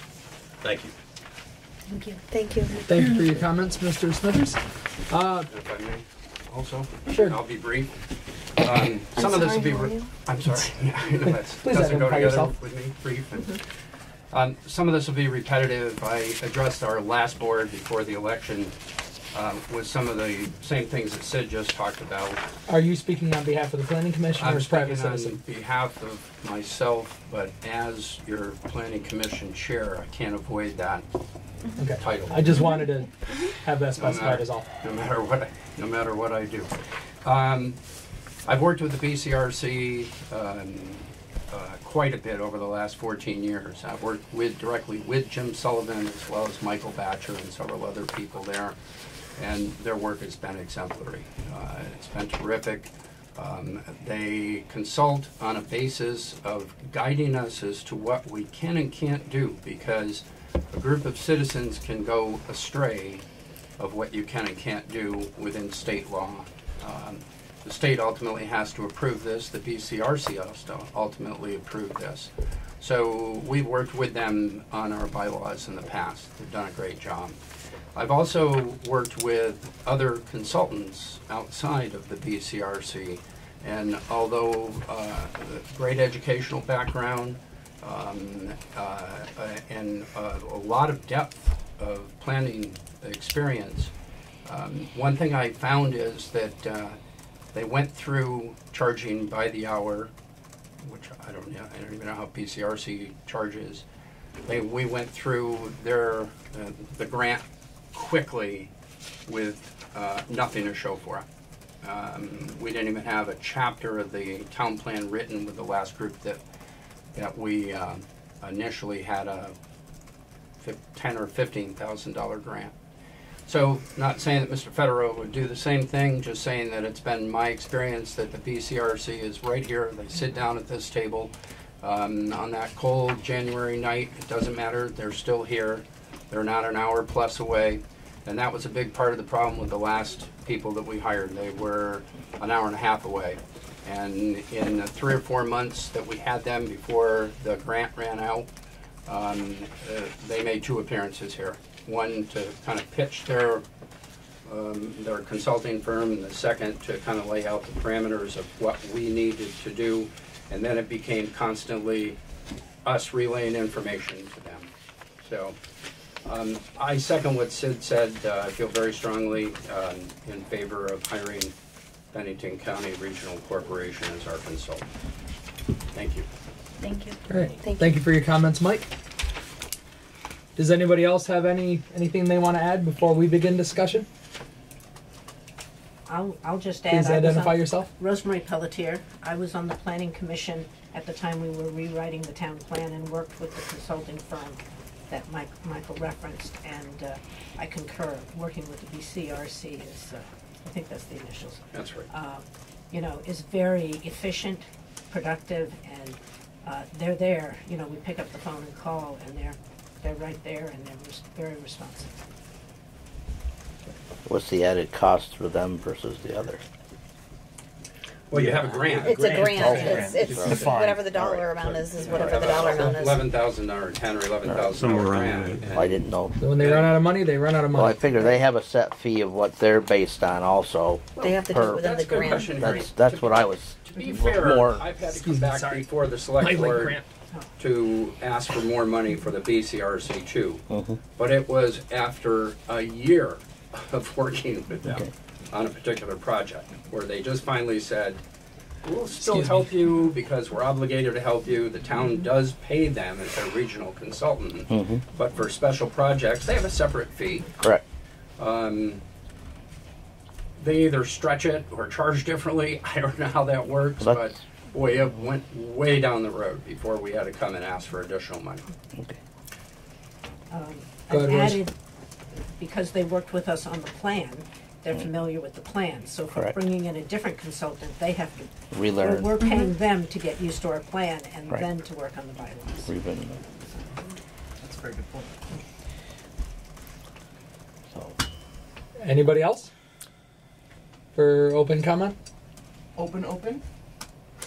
You're here if you want to add I was something. informed that the Cat TV live feed is not working. I just found people. We're not live because it's a special meeting. Oh, okay. It should be up, I think, tomorrow though in the afternoon. It should start playing now. Thank you. We don't have to start over again. I've seen some pretty funny stuff. Yeah. Okay, let's get out that standards policy. Thank you though. Oh, here we go again.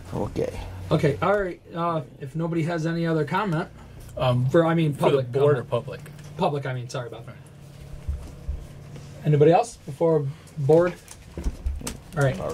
Thank you for everybody who decided to speak. Thank you. So, all right. So, I guess the matter before us is we have to pick somebody. Well, I guess we could pick nobody. That is a choice. However, let's begin. Who wants to start first in Anybody want to say anything? Yeah, I'd like to say a couple of things. So one is my focus in Pownal politics has been economic. That's where I started. It was most of it was as a citizen and citizen input to the town plan. And as part of that, I was able to get 1 of 9 barriers to large businesses coming to Pownal removed from the town plan. And frankly, if I had been successful in getting all 9 of them removed, I probably wouldn't be on the board today. I ran for the board to get the rest of them removed and to make the town plan more welcoming to large employers. And there were some very explicit barriers and some very robust and impassioned arguments against them. Things like they damage our roads, they bring noise, they bring traffic, they damage the character of the town. That was the focus of the town plan before the citizen input and before we were able to get some of those changes to it. In reading Mr. Federo's application and his qualifications, I don't think I'm on board at all with what I just heard. I don't mean anything against the BCRC, and in looking at the scoring, I don't think there was much given to economic education. So Mr. Federo, in my view, is the right choice.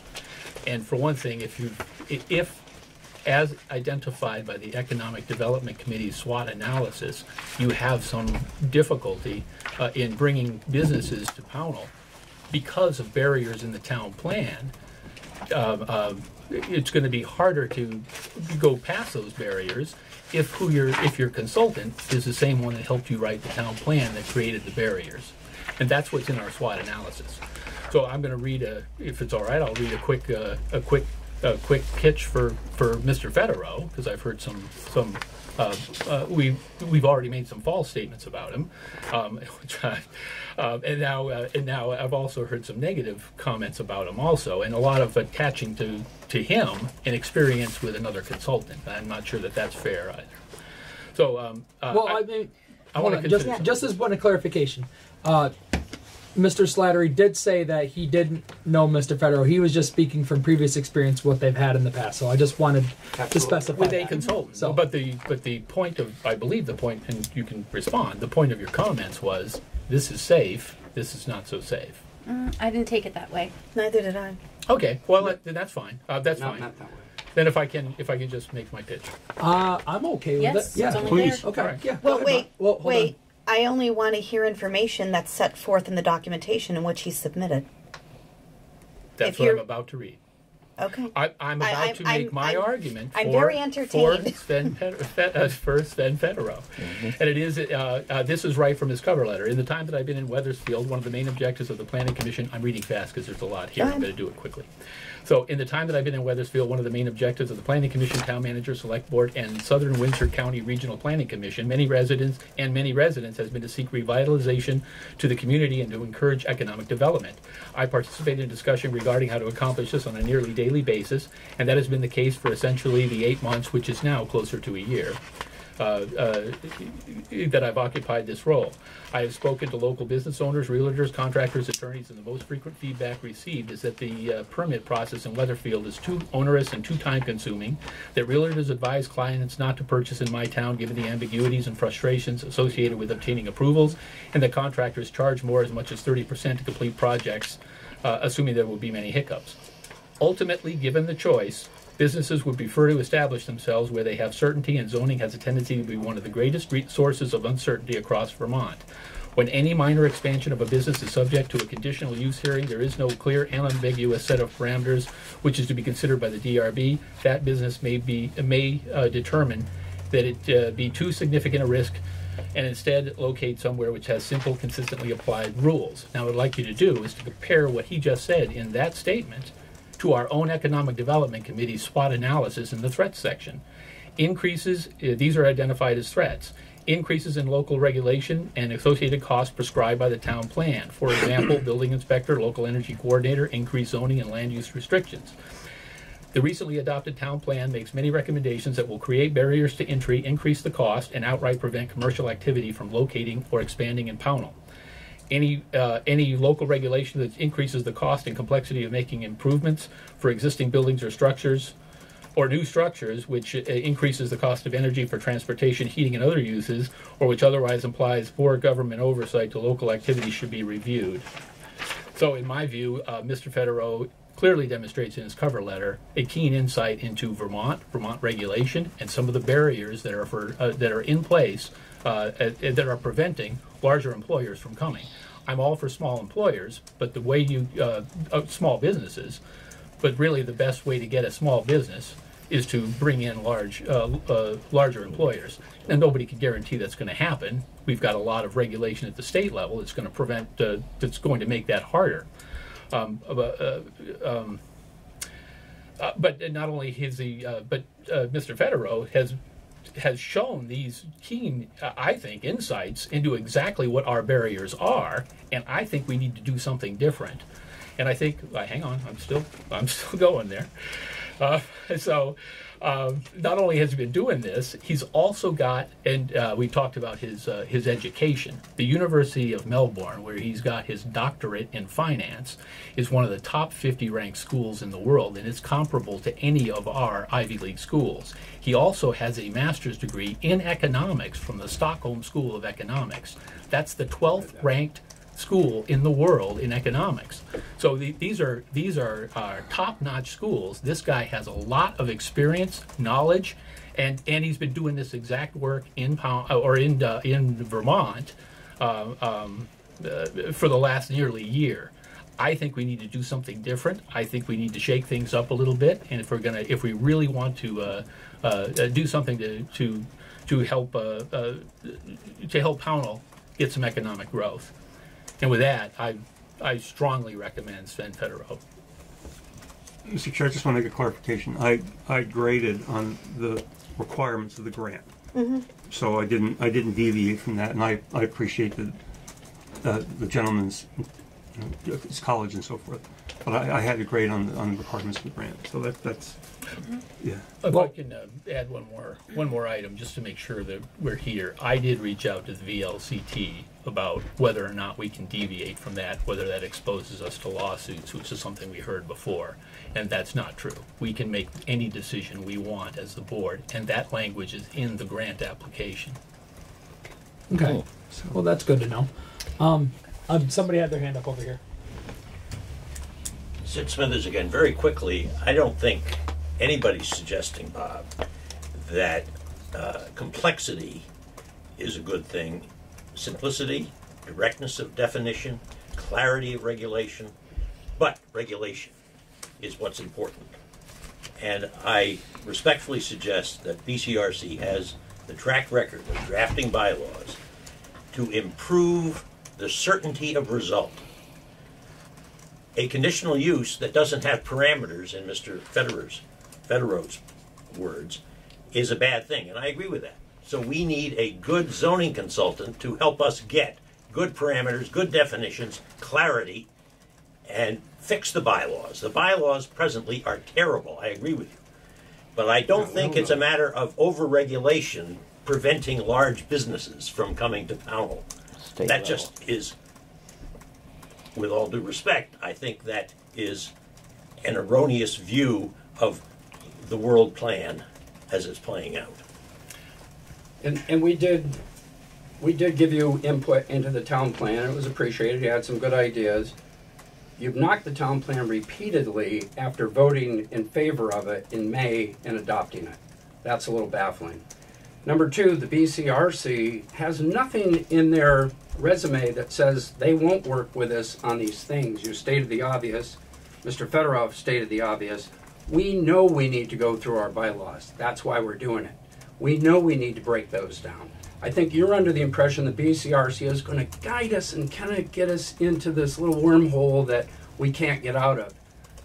They don't work that way. They didn't work that way in the town plan. But if we went astray of something that wasn't legal, for instance, they let us know. They said, that's not going to pass. You're not going to get that through. So they were extremely helpful there. But they're not going to pigeonhole us on this. This is the town's bylaws. It is open to the public. As we work on these things, people are going to be here from the public to say, wait a minute, can't you do this? Can't you push back on that? That's too onerous. We need to get rid of that. That's all stuff we know. We're just ready to set forth on it, that's all. And we're more comfortable, I'm more comfortable with BCRC and their approach than I am with somebody who hasn't been in Vermont for even a year. All due respect to his educational background. Okay, I appreciate your input. Go ahead, Marlena.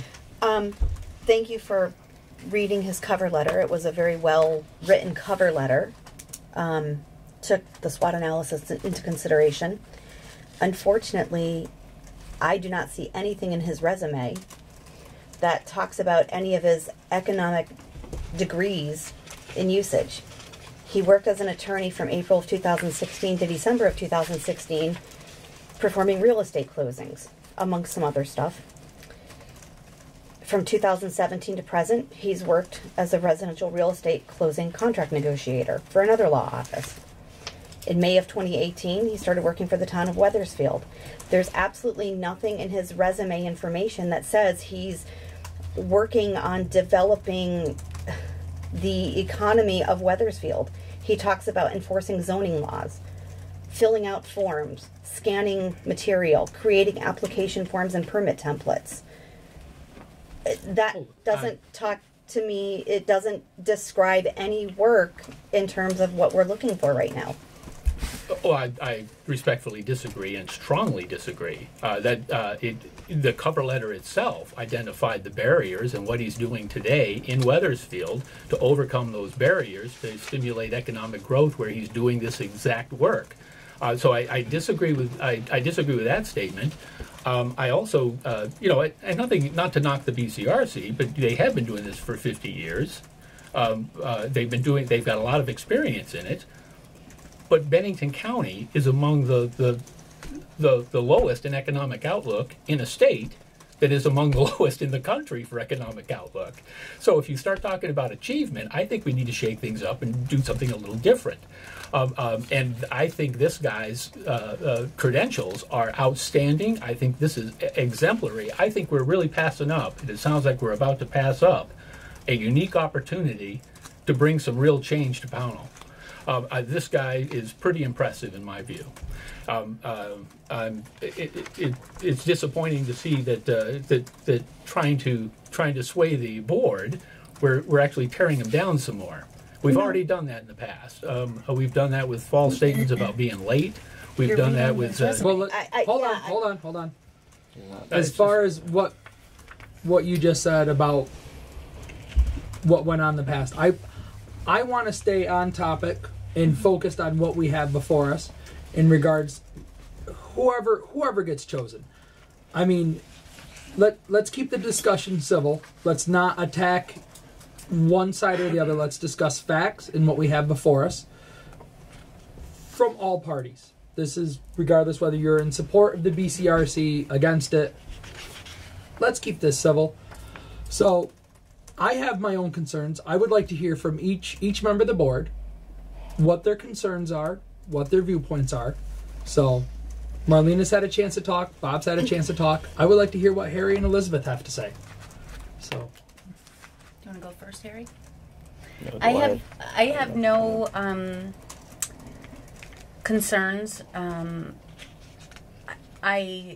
me, it seems I already have my mind made up based on the information that's been in front of us, and I've read it before. I am for the BCRC. It makes more sense to me. The credentials, and I see what you're saying as far as schooling, and that's great. I just don't think the credentials are there. Sorry, do you have anything you want to say? Well, with me, it's not so much that the credentials aren't there, is that Michael sent out a specific layout for the request. And that too. I'm sorry. And trying to stay now. Working with the state, when we do that, we have to follow a procedure, 3 beds, whatever, and we have to be specific in our request. And if people don't meet that request, they're automatically put in that pile. And so that's, I mean. Well, to Bob's point, though, in regards to that, it's in the language. We can choose somebody outside of that. It kind of is the board's prerogative. I'm just stating. I understand that, but I honestly, I'll be honest. I haven't made up my mind out of it. There was a lot of back and forth. I mean, and we had asked Michael to take control of that stuff. I mean, so got to look at the material and the emails and the dates and stuff. If he truly wanted to be involved in this, why didn't he get the material in? I guess is my question. He meant the That's old requirement. news. That's Oh, old news. we're talking about present. But that's what I'm saying. But that I was mean, one of the I things would that have loved to stopped have seen him a from getting that. representative. I would love to have seen Mr. Federal here and a direct representative from the BCRC here tonight, as I'm sure Right. all of us would have. And be able to press Yeah, the it flesh. would have been nice to have a little FaceTime. I mean, it wasn't really requested. Would have been nice. My only concern is with Mr. Federal, and I do understand where everybody's coming from as far as, hands-on experience. He has only been, enforcement of zoning bylaws with the town of Weathersfield since May 2018. And I get that. I mean, I'm very impressed with his credentials as far as, his education level. That is impressive. To me, my main concern really comes down to access to resources, as far as what he can bring to the table for resources. Now, I understand what Bob's saying as far as, the condition, where Bennington County presents itself currently as far as economics, where we rank with the state, how the state ranks. And I understand all that. And I think, anybody would be foolish to say that, we're an economic powerhouse in, Pownal, Bennington County, state of Vermont. We're not. We need to try to position ourselves to take advantage of what we can within the state guidelines to try to better position ourselves, in my opinion, to try to spur economic growth within guidelines. As much as I would like to endorse Mr. Federal, it's the lack of resources for me. It's not the lack of experience, it's the lack of resources. And he says right in his letter about, where was it? I plan to obtain support in this project from Nick Stapleton, currently the assistant town clerk in Weathersfield, whose resume I have attached. I don't know. Go ahead. I'm not sure how that's any different than working with Jim Sullivan and Michael Batcher. I mean, they work together. Mm-hmm. Here he works together with someone else. I don't know why that's a lack of resources. In fact, that's more resources. Although he does state he plans to do most of the work himself. The BCRC is pretty deep in its bench. A lot of people up there, a lot of resources, a lot of constant contact with the state. I mean, it's not a two-person show. It's not Michael and Jim working together. They have, aside from full-time staff, they have other planners. They have 5 or 6 or 7 other planners. They have interns. Transportation people. Yeah. They're a pretty deep bench. And the economic state of Bennington is not BCRC's fault. And it's not. It's the state's. But right. Well, I think as far as the economics go, there's many other factors. The state plays a huge role in it. Yes, there's other factors that play into it. And I'm not placing the blame on anybody's doorstep. A lot of communities across this nation are going through a lot of difficult situations. And some have handled it differently than others. To me, it comes down to availability of resources and proximity. I mean, I just really wish I could have gotten to talk to Mr. Federer and somebody from the BCRC in person. This is where I'm at. I prefer, kind of state your case in person. Yes. Go ahead, Bob. Do we want to vote on this next Thursday? We've got another meeting in 1 week. And then, well, I mean, we can ask him if he can come down. He can talk to us. And we can have Jim Sullivan come in and talk to us. I got money sitting in the bank on a grant. That's, yeah. What? Yeah, I know, and we're up at... Go ahead, Marlena. Call the question. I know. I evaluated my decision based on what was provided, based on what was written and described. Great credentials. I'm concerned with the lack of experience. Perhaps a few years from now, it would be a consideration. But there's just a lack of experience. And that's not coming from personal opinion, Bob. It's coming from what was sitting in front of me that I was reading from. You don't have to direct your comments at me. It can be at the board. To the board members. I'm ready to vote. Me too. I don't feel that we need to. Sven Federo. Well, we have a motion on the table. What was, I didn't hear the Motion rest to of it. award municipal planning consultant? Do we? I second. Any board member can make a motion. It needs a second. I second that. All right, we have a Well, motion. if I have, Mr. Chairman, Well, hang on. Hold ma'am, on. if you would be specific on who you're appointing. Oh, Who you're okay. supporting. A motion to award Jim Sullivan planning consultant, municipal planning consultant. Sorry. The BCRC. BCRC. So there's a motion on the table. I second that. And I Alright, so- motion that we award the consultant position to Sven Federo. Don't you have to vote on Don't it you have first? to I was vote going on to the say we first have vote? we already have a No, motion on the table. Well, So I think we have to. Motion, second, well, discussion, and you can also have a motion and a second. Really? How I'm interesting. pretty sure that's Linda, Joe. keep us on track. You have to dispose Linda? of anything that's on the table Linda? Okay. and then move on. All right, that's not how Okay. we Got did a it last motion. time. well, No, it's So not. well, I think So then, I think the key word when you have two items, though, I think you have to ask the consideration, and if there's a name and then a second, and a name and a second. It's, I'm sorry. I'm sorry. I missed that. I said when you have, like any other ballot item, if I believe is what Bob is going on. It, No, I could be wrong. I'll maybe but ask Linda. I think that's what. Is there? Do you have to consider both parties, or can the one motion be Look at made? it this way, when you're nominating a chairman or a vice chair. Right, you have Definitive. multiple. You can have two. Right, two I guess it's a nominations. nomination rather than a motion. So I guess that's where I was headed. So then So how then does you that only- work we with? have two. You only have one. No one second Bob. Right, Right, I no, understand well, that. But I didn't make the motion. I was stopped from making the motion. Yes. I was stopped from making the motion. So the motion is on the table then. The motion's So I on the nominate table. Sven Federo. So now we've got two. I don't have a second. Now you can call. Or we can call discussion and then call a vote. If there's Well- any more discussion. Yeah, we can call it discussion. Anybody want to talk about this more? no. I'm fine. we can call the question. All right, then there's a motion and a second before the board to approve for the BCRC for Mr. Jim Sullivan. All in favor, say aye. Aye. Let's do a roll call. Aye. All right, all opposed? Opposed? Okay, I am. I honestly, I'm undecided. So let's do a roll call vote.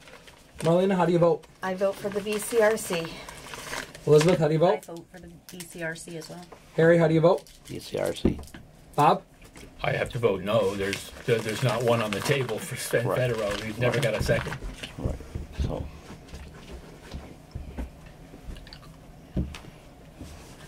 It's already carried. Yeah, it's already carried. So I'm just deciding. I'm gonna no vote on that. Not a no vote, but I mean I'm not gonna vote. I'm gonna abstain. Abstain. Sorry, You're I was voting searching present? for the word. Thank you. Are So you I'm voting present. So all right. So motion carries. I'm authorized to contact BCRC to be Yes. awarded.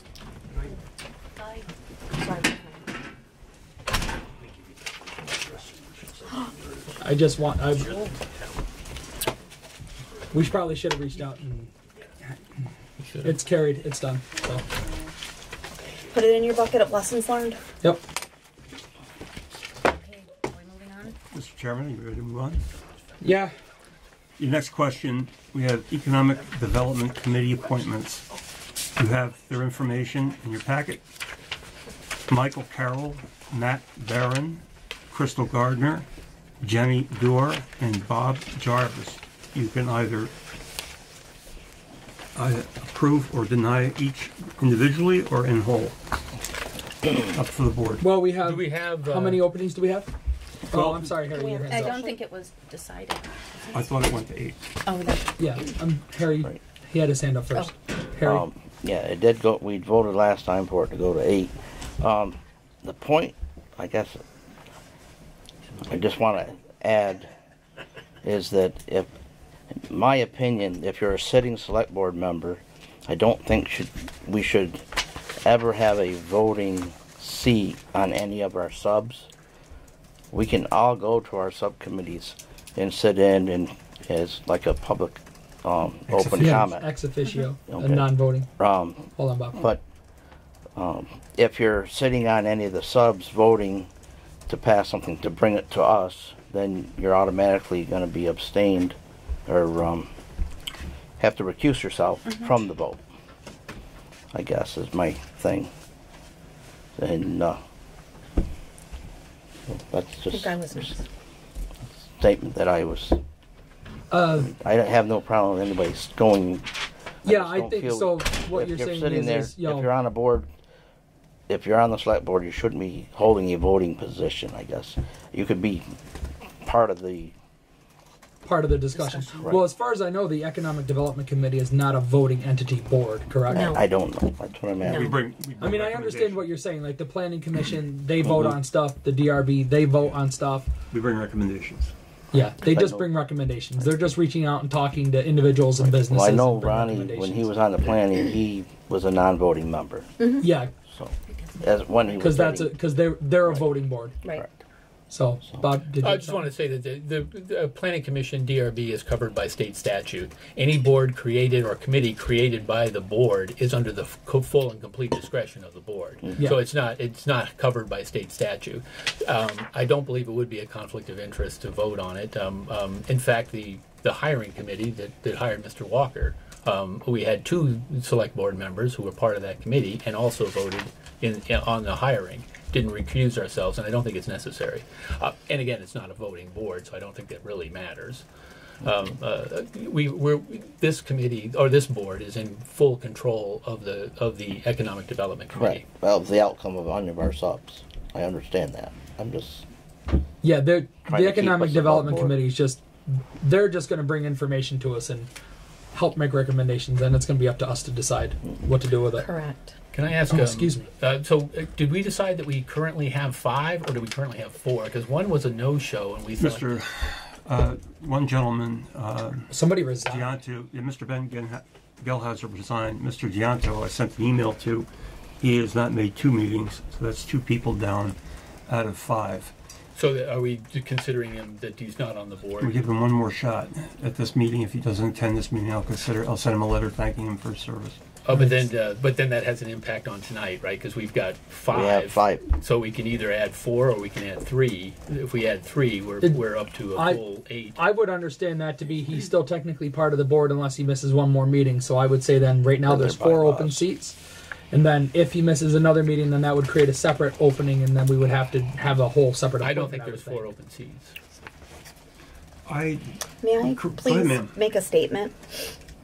On August 30th, at that meeting, Michael Walker, Town Administrator, proposed the Economic Development Committee. He requested an odd number. He was very specific about requesting an odd number of people, just so that if they were locked with bringing something to the board, it wasn't an even number. They could bring something forth to the board.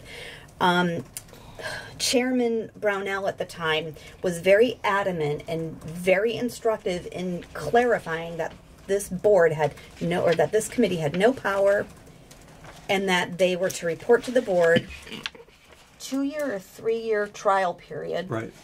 2-year or 3-year trial period. That's why everybody's 3 years. And at that time, only 5 individuals requested. So it is my understanding, and correct me if I'm wrong, John, because you're acting chair, that they settled on 5, not 11. I feel that the last board meeting, it was extremely inappropriate for a select board member to utilize their position to force a vote to increase a size that was decided on by the committee to get themselves on the committee. I just feel that that's a conflict of interest, period. And I do not feel that we should look at filling 8 seats because an individual requested a vote to increase the size. specifically to get themselves on the committee. I myself, I'm on the committee, but the former board appointed me as a community citizen when I wrote a letter of interest to the committee when there was a vacancy. So I was on the committee before I even ran for select board. So I'm just putting that out there. I do not think it's appropriate for select board members to utilize our position to force votes to enable ourselves to be on a committee or on an appointed program. Can I chime in here? I just think it's inappropriate. Can I chime in here?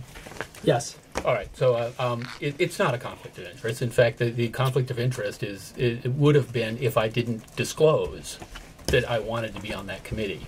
That's what would have constituted the conflict of interest.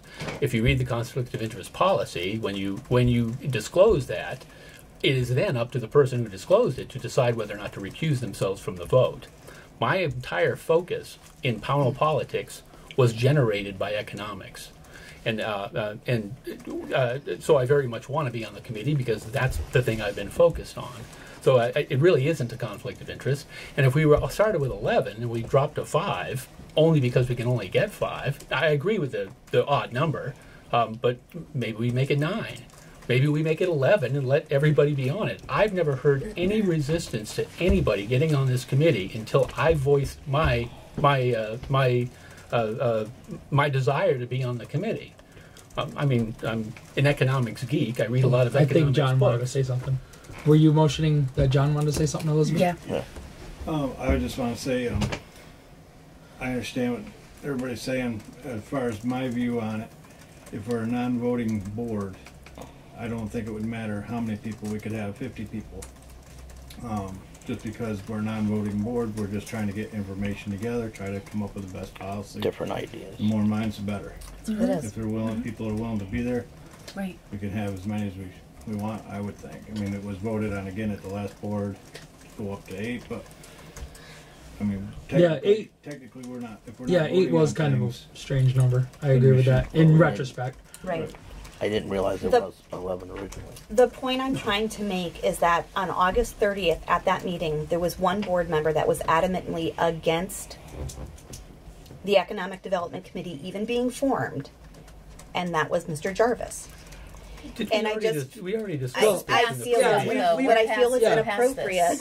I feel it's inappropriate for board members to utilize our position as board members to force votes to increase the size of things. I agree with you, John. Anybody should be able to join. the point I'm trying to make is utilizing. Nobody forced a vote. Okay, right? hold on. Stop. I appreciate what you're saying, Marlena. But as far as Bob didn't force a vote, he made a motion. Okay, it was seconded I'll retract and we the voted. word forced.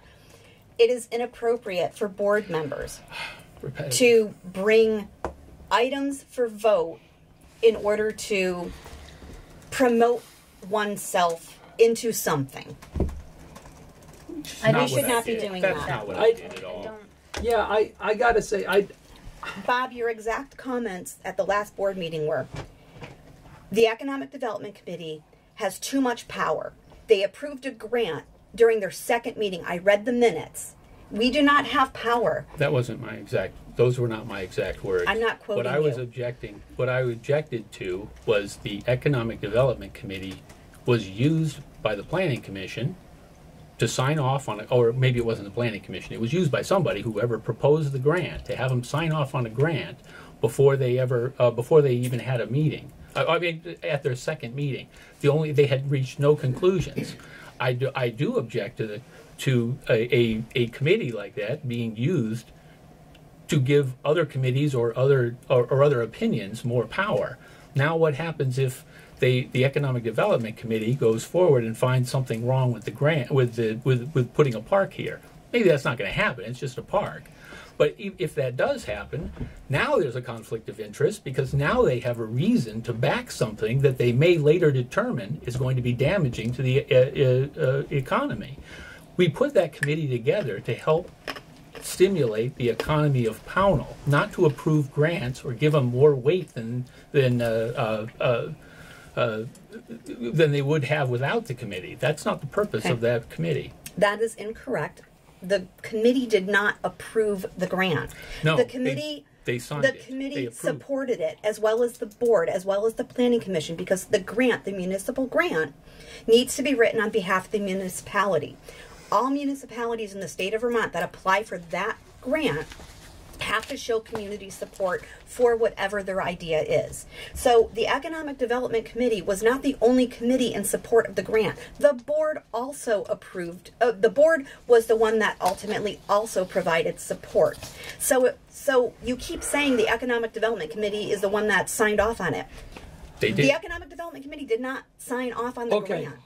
Hang on. They No. offered their support for the grant. Mm-hmm. If I Okay, misspoke no and said offense. they Okay, approved it, I'm that's- just gonna stop this right now ridiculous. because we're getting off track. We're here to see about filling appointments to the Economic Development Committee. That's what we're here for. The whole sidebar disagreement on whether or not Mr. Jarvis misused his power. The point is, a motion was made. We increased the amount of appointments made that could be made. We're here to vote on whether or not we appoint any, all, or none of these people to these positions. So, if the board chooses to, go ahead. Not to be a pain in there, but before, and maybe we can't do this because it wasn't warned on the agenda. Should we look at changing the number of the board to an odd number prior to voting on accepting anybody?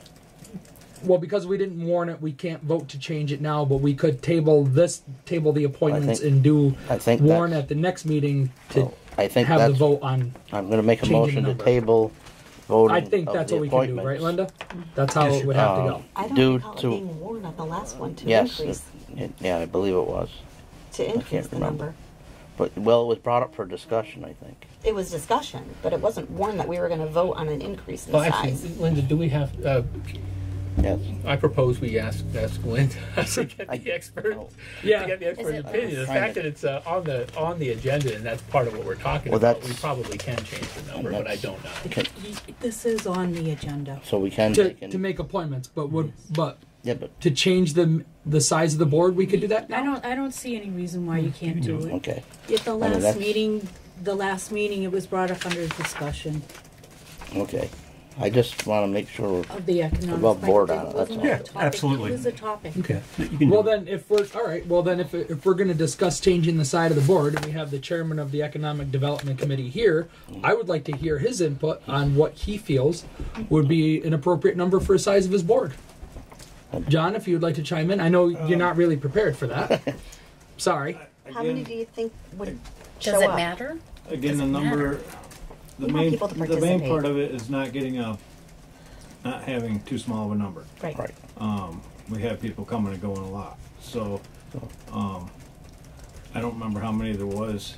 I've His heard original 9 and request was 11. 11. We're down to 5. No, And- five was. If I could We just settled on clarify, we settled Yeah, on settled five on five we could because only that's how get many. five. Now we Right. have more interest than I've Excuse ever me. seen. Right. We have, how many applied for it? 5. We have five. Five. Five right here. I mean, at this point, we still don't know on one, so we'd be down to 3, and if we put all 5 on, we'd still be at 8 again anyway. I would suggest, in my view of it, is if there's 5 people running for it, let's put all 5 on, and if we lose somebody in between, So we So- may possibly lose one more. I mean, you're saying to So you're, increase it to you're 9. recommending 9 then you would like for your board? Or 7. Or 7? Well, if he does Well, 7, then Then we're not going to be able to prove we everybody. can Well, 'cause do we're gonna 9 lose- because we we'd can- like to have at least 3 to 5 all the time on there. Okay. So Right. if we did the 9, we can put everybody that's applied now on there. At least we have a full board and You still not have an have to open. worry about Right. not having enough. Right. Normally, I'm normally okay. it would be 5, 7, or 9. Right. okay. All right. Well, then I'll hear a motion to increase the size of the Economic Development Committee to 9. Make a motion to increase the count to 9. I second that. All right, we have a motion on the table to increase the size of the Economic Development Committee to 9. All in favor, say aye. Aye. Aye.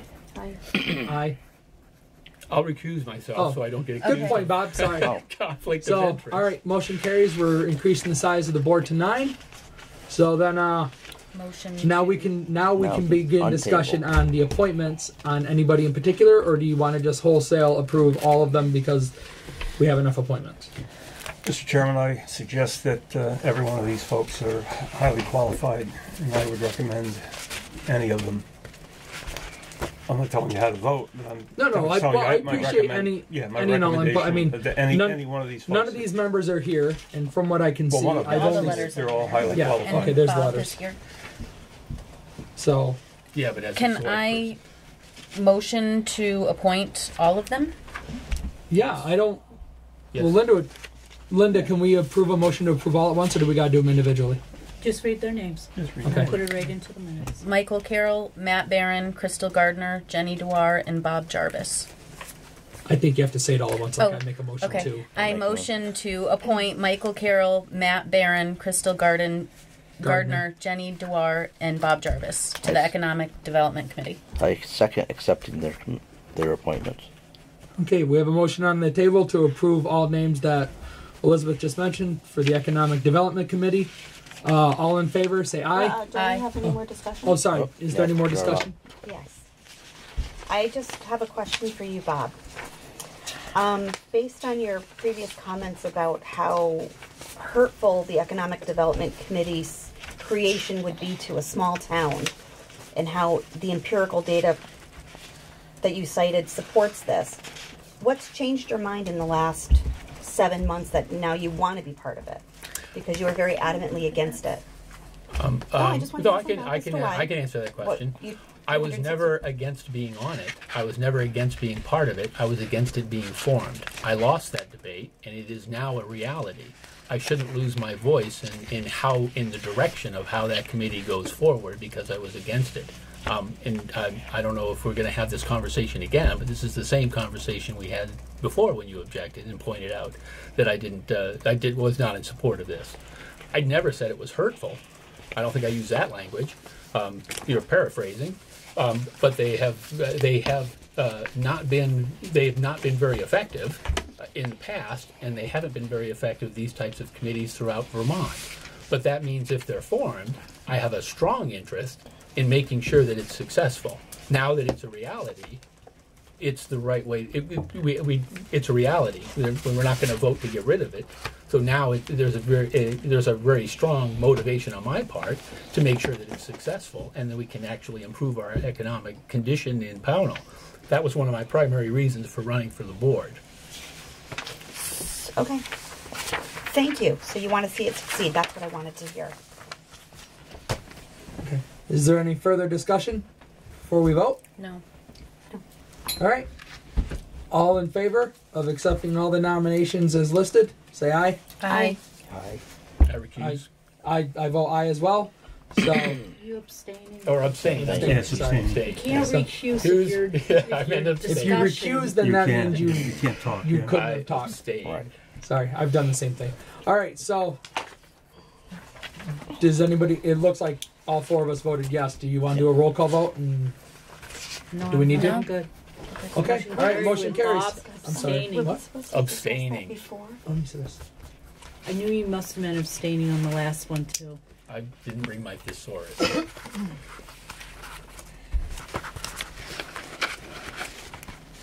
It was in the packet. It was in the packet, and it was information that was provided. Everybody had a chance to Yeah, read we it. already read it. Yeah, we already read it. Okay. I don't. What do you? The email?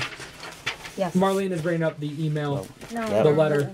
Sorry, we've Right. voted. It's No, I'm not It's bringing done. it up. I'm just.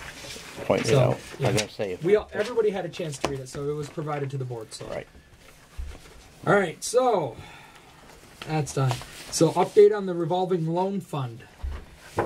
Revolving loan fund is to provide us with a low-interest loan to make the necessary environmental impact assessment and the engineering and mediation of it. This is for the landfill west. You drive in the transfer station and you look to the left, there's a grassy area. That is what we're calling landfill west. That was not capped properly. We have been mandated, whether we get this or not, to remediate this. Yes. This is a process that's been going on since the beginning of July. Did a 2-hour Skype conference call with the Clean Water Revolving Fund, going through each and every block of this with the engineer to make sure that this is filled out properly. Some things were changed. We're looking at May 1st as the planning start, and I'll explain that in a second. December 1st of 19 as final design and construction phase, remediation phase, by September of 20. What had happened is that we got a service agreement from the engineer. We went out for bids, we got an engineer, got a service agreement, they signed it. I was waiting to be able to have you sign that. They kind of changed the definition of the planning phase, which means that the planning phase is going to cost, instead of $10,000, it's going to incorporate a bunch of things that heretofore we thought was in the construction phase. We're talking approximately $300,000. Now, what I was told was that we would have to upfront some of this money. It would be paid back as part of the loan. In fact, we could defer it 5 years. And each year this loan comes around again, have to redo this application. That's the downside. The upside is the more information we cover or recover that can be added to this increases our priority list, or us on the priority list. This is a real complicated process. It's actually not entirely clear how it's going to fold out. I thought I would be coming to you tonight to say we got it. Not the case. There was another form that had to be filled out. I sent that in, and based on the conversation with this, the engineer has got to go back, and it's going to take a week, 2 weeks to develop a service agreement that incorporates some of that construction phase. Caveat being, he hasn't done the examination. He's got to assume what he's doing. A lot of this is us placing in numbers and estimates, not knowing exactly what we're going to do. It's kind of strange, which has me worried from a financial standpoint. I'll repeat, we got to do it whether they give us the loan or not. So I'd rather do it this way.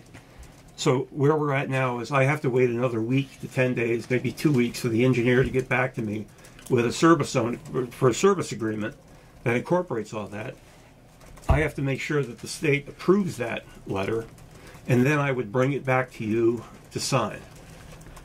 Does that am I making any sense? Mm-hmm. That's the long and short of it. Like I said, this has been going on since July, and I've been I haven't yelled too much when I was doing this. So it's complicated. So it's ongoing, and really to lend any more discussion to it probably just muddy it even more. I was gonna say, it sounds like you have your path forward of what you got to do. Is there anything you need from us? Anything the board needs to authorize or give you support for? No, not yet. Not until I have. I was gonna say it didn't sound like it. No, not until I have a number in front of me that the state approves, that the engineer gives me, that I can have you sign, so they can completely approve this and we can move forward. Okay. So. All right. Thank you for all the work too. Yeah, thank you, Mike. Now, as far as the land, getting tired. Wastewater. The east section is we have full agreement. Everything's been signed for solar panels to be put up. The last component of it, and everybody in town hall rallied to this, was the previous owner. The mortgage wasn't discharged.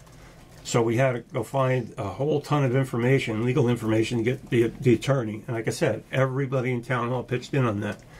We got it the attorney. They're going to go to probate court. They're going to get it discharged. And we can finally sign that and have them start putting the solar panel on. Excellent. I signed paperwork, oh my God, about a month ago for the solar panels to be placed on the wastewater facility. That should be starting soon. So do you have a timeline for when the mortgage will be discharged? No, I don't. Not from the attorney. He didn't give me any indication. I didn't know it's if a matter, a court date of him had been set or scheduling. anything. Yeah, it's going to be a matter of him getting a court date, and okay. That's what I was wondering, if the court date had been set yet. Yeah, no, it had not. So okay, all right. So as soon as you find out, let us know. Right. I just want to know. Yeah. Me too. Yeah. If they want to know, you can let them know too. We would like to know.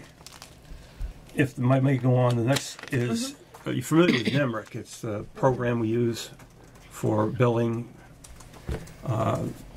taxes, accounting. We've had serious issues, and we've talked about this before, where NEMRIC is just kicking everybody out of the program. To boil it down, there seems to be what they call an SMP. It's language that causes the network to talk to each other. Microsoft did an upgrade, and that put a glitch in the whole system and was kicking people out. What NEMRIC suggested, and I directed the IT guy, was to go to the cloud, at the very least on an interim basis, so that we're not getting kicked off and we're being able to do our jobs and do our function. At the same time, he's having a network problem, just the computers scanning, going to the printer and copier. We're way over budget on IT with all this. He's been here working. How much over budget are we? I don't have an update. And if she, may I? Yeah, go ahead. This is really current. Yeah, it's necessary. I'm just. Yeah. It sounds like we're probably going to have to authorize expenditure of funds. Well, you'll need to, Yeah, we're about. you're gonna have to expend funds if we go to the cloud. Yes, That's a definitely. non-budgeted item. Yeah, it's not budgeted, and it's $70 to $100 a month in additional cost. Yeah, $10 per person per month. And to be honest with you, I guess the state's going to be going to the cloud anyway. I didn't anticipate that. So, Can I ask a question, Michael? yeah. Is Chuck saying that your problems are associated with Windows 7? Because a few of your machines have Windows 7. We're 10 now. We upgraded You're all 10? Yeah, all 10s. Then Yeah. that's what he should be looking at. Yeah, he is. Okay, Yeah. as far as the Yeah. error with that, Yeah. it's probably just a Windows Update issue. Correct. And you might even be able to roll back. Yes. Not to Windows 7, like roll back a previous update that caused the issue. I can ask him that. Yeah. Thank you. Yeah. Anyway, that's where we are with that. And what I'm going to do is, as soon as he gives me a recommendation, I'll mention that to him. My recommendation would be to go to the cloud anyway. I know it's an additional expenditure. We're over budget now.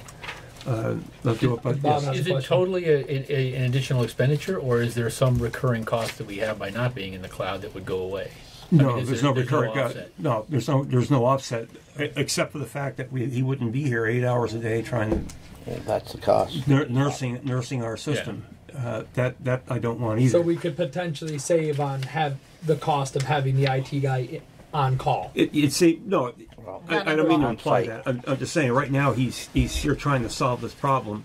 One thing out of the way is we get NEMRIC on the cloud. Then he can come back and try to finish getting the network connected and working. So, and one thing Linda pointed out, I want to stress, because she and I met today, and we talked about this extensively. He inherited kind of a rat's nest. There really nothing. She can describe it much better than I did, but he really put a lot of effort in getting the system up and running and getting it connected. So he knows the system. Keeping us going. Yeah, he really did a great job. We had issues with our networking to begin with. Yeah. And we needed a new server. Now, there's been a host of things. As far as going to the cloud, my concern on that is what do we have for backup for information at that point?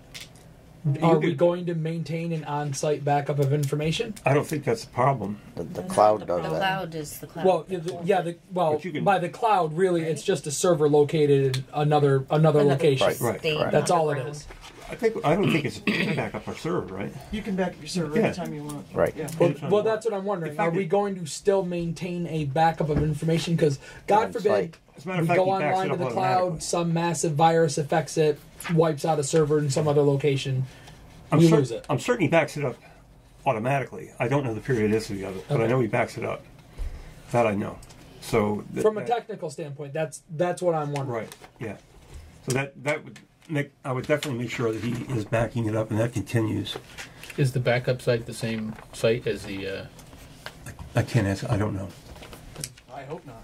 Yeah. Yeah, that would not make sense. I mean, I'm not. Yeah, like I'm I'm curious. taking it as a no. If he Do we doesn't have, know. you know, is there a redundant storage? Is what I want to know. It needs to be off-site and out of town. I will ask those questions.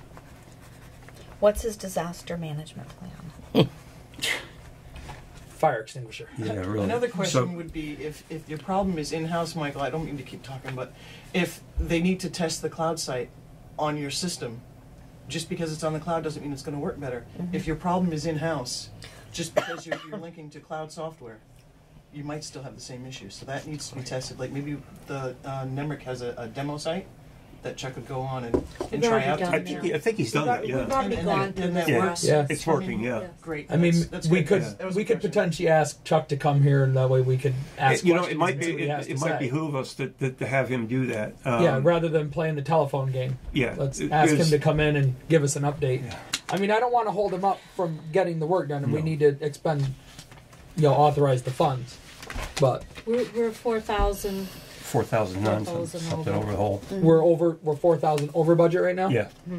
More than that. And by the time we're done with all the IT issues. And how much was the initial budget to begin with? 6,000, wasn't it? Yes. Yes, 6,000. Michael, Yes, ma'am. do you have a contingency in Yes. the budget that you put so much aside every year to address? 50,000. 50, okay. Some of that's used already, though. What Well, no, I've I done- meant just for IT. No, for not upgrades IT. and stuff like No, that. it's in the that's general part. budget. Okay, Yeah. so we might want to talk at some other point about an earmark just for IT. Okay, we need to go on the cloud this weekend. Yes. If we're going to do it, we need to do it this weekend. Okay, I would like to do that if. Yeah. that's what Chuck's recommending. Yes. Yes. And that actually, I don't think he really wants to. I do. We do. We want to make sure it works. We're the end user. And now you said it's an working. additional about $100 a month Yes. for storage, Yes. and that would come out of the IT budget, or would that be considered like a utility bill? No, That's going to be going to That's NEMRIC. IT. that's going to be going to Newark. Yeah. Okay, so that would be coming out of the IT budget. Then. All right. Okay. Right. Well, So it's an actually, it's explainable going to be variance. coming out of the office maintenance, the office maintenance equipment Right. line is where I would. Where you would put that? Yeah. We sign agreements with NEMRIC. They also have our disaster. Now, is it billed as $100 a month, or is this like a yearly fee that averages to $100 a month? I So don't it's $10 per We're person. estimating that we have 11 users. Okay. So it'd be $110 a month. It could be. It It could could be, be yeah. anywhere from 70 to 100. Sure. Okay. Okay. For that Necessary. number right there. So the next Okay. is really. Well, I was gonna say, do we gotta? Okay. Do we gotta? Do we gotta vote on that? that? Or Yes. no? Yeah, you would have to vote on Yeah. that. Yes. That's what I thought. All right, I'll hear a motion to approve. Going to the cloud? Yeah, Is that I'll- what it is? Go I would to assume cloud. Okay. Boss, yeah. I'll motion to go to the cloud. Second it. I'm not entirely sure that wording is that Is that appropriate? what? For Because us you to- you need a budget motion, right? A motion to approve Oh. transfer of funds. I don't To know. the IT It's budget. not We're transfer not- funds. They're not transferring funds. No. Well, she said. Well, No. it's got to come out of the. 70 to 100, he said. The office maintenance. All we want to do is the board wants to approve moving to the cloud. Yeah. Okay. I just want to make One sure more we're approving the right thing. Just one more question: is how easy is it to shut that off? Should we resolve all of our other issues? We just It can we be. just so That Like is it turns what- out, Physically, I so don't it may know. not be forever. It may Right. be for a Right. couple of months. We resolve Until the we figure issues, it out. Yes, and, it and we can. we We stop can paying go them. backwards. Absolutely. That I do understand. Okay. Okay. But I That's don't good. understand. Good question, Bob. But then if we do I don't know go how to connect the backwards, dots. how do we get the information, right? So I'm guessing. Sorry, is it in the agreement? They're not going to hold the We- data we're still- hostage. It's ours. No, It no, no. should We- be just on the Doesn't cloud. matter. Yeah, It's gotta be everything, contract. everything will be as it is, as it was Yeah, before we we'll had have the access issue. to everything. Worst comes to worst, you set up an independent hard drive and just copy everything back over to it. I would That's assume a it Chuck would be that question, easy.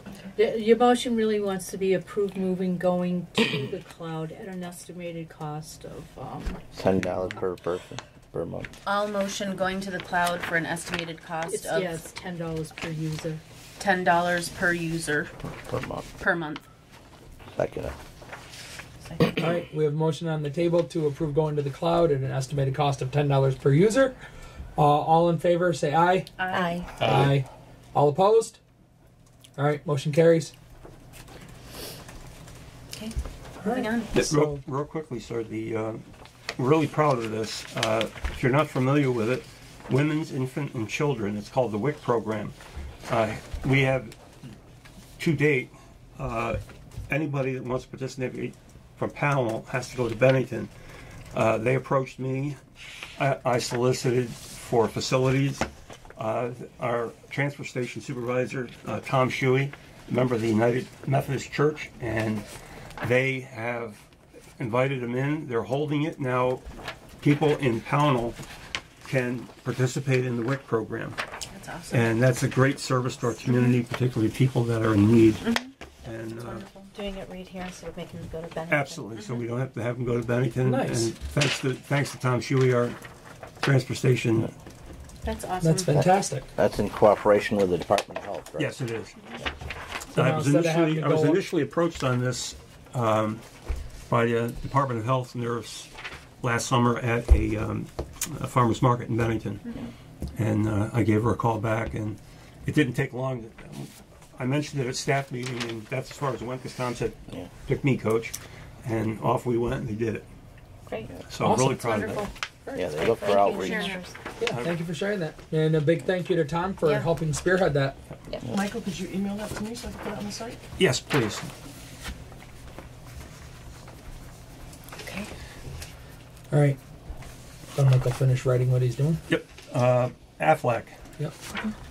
Met with Aflac. We have currently 2 members of our town staff that use Aflac. It's absolutely no cost to the town because it's governmental. They're going to be coming 7th or 8th of May, or 8th or 9th of May, I can't remember which dates, to meet with employees and share their program. And if individuals want to sign up at that time, they're available to do so. Okay. If you're not familiar, Aflac provides you supplemental insurance on top of workers' comp or your own private insurance should you be sick or injured, and it depends on the program. Okay. So it's clearly up to the employee, and it's appointed and elected officials can do it too. So anybody who's interested, I put that out. So you've made sure all town employees are aware of it? Yes. Okay. Yeah. So, and with that, next would be executive sessions. Unless there's any other public comment on anything. I'd like to apologize that I was late and I missed the online processing discussion with Ellen. So I can answer any questions you had. The main question she had was she wouldn't even call me back for discussion when I emailed her about going forward with this, and I couldn't contact her until we got permission from the select board to go ahead. 2 days later I emailed her and she got very upset. She wouldn't even call me to discuss it. So She we can't she requested that we contact her with anything in regards to town funds. She let us know in regards to how funds get transferred to the town. That in regards to the applications, you can fill it out at home, but you have to physically come in person to do it. And she wants To that for turn it. everything that's involved with money, and that's And she okay. says she's looked into a card reader before, but has only had, I believe, 10 people Yeah, 10 have or expressed 10. interest. But a card reader would be here in the office. Right. Yeah. It would have nothing to do with online. Yeah, the way she talked is it wouldn't be allowed. Something about, because some of the applications that people would be paying for are specific to Julie's role. Right. And her monies are separate. And she insisted I didn't know that. I do know that. Okay. And the company I chose was Municipay, and they work with governments and municipalities. That's specifically what they do. Okay. So if the town should had we 3 have you different guys come back accounts- together so we can? I'd love to discuss it with her, but because she wouldn't talk to me.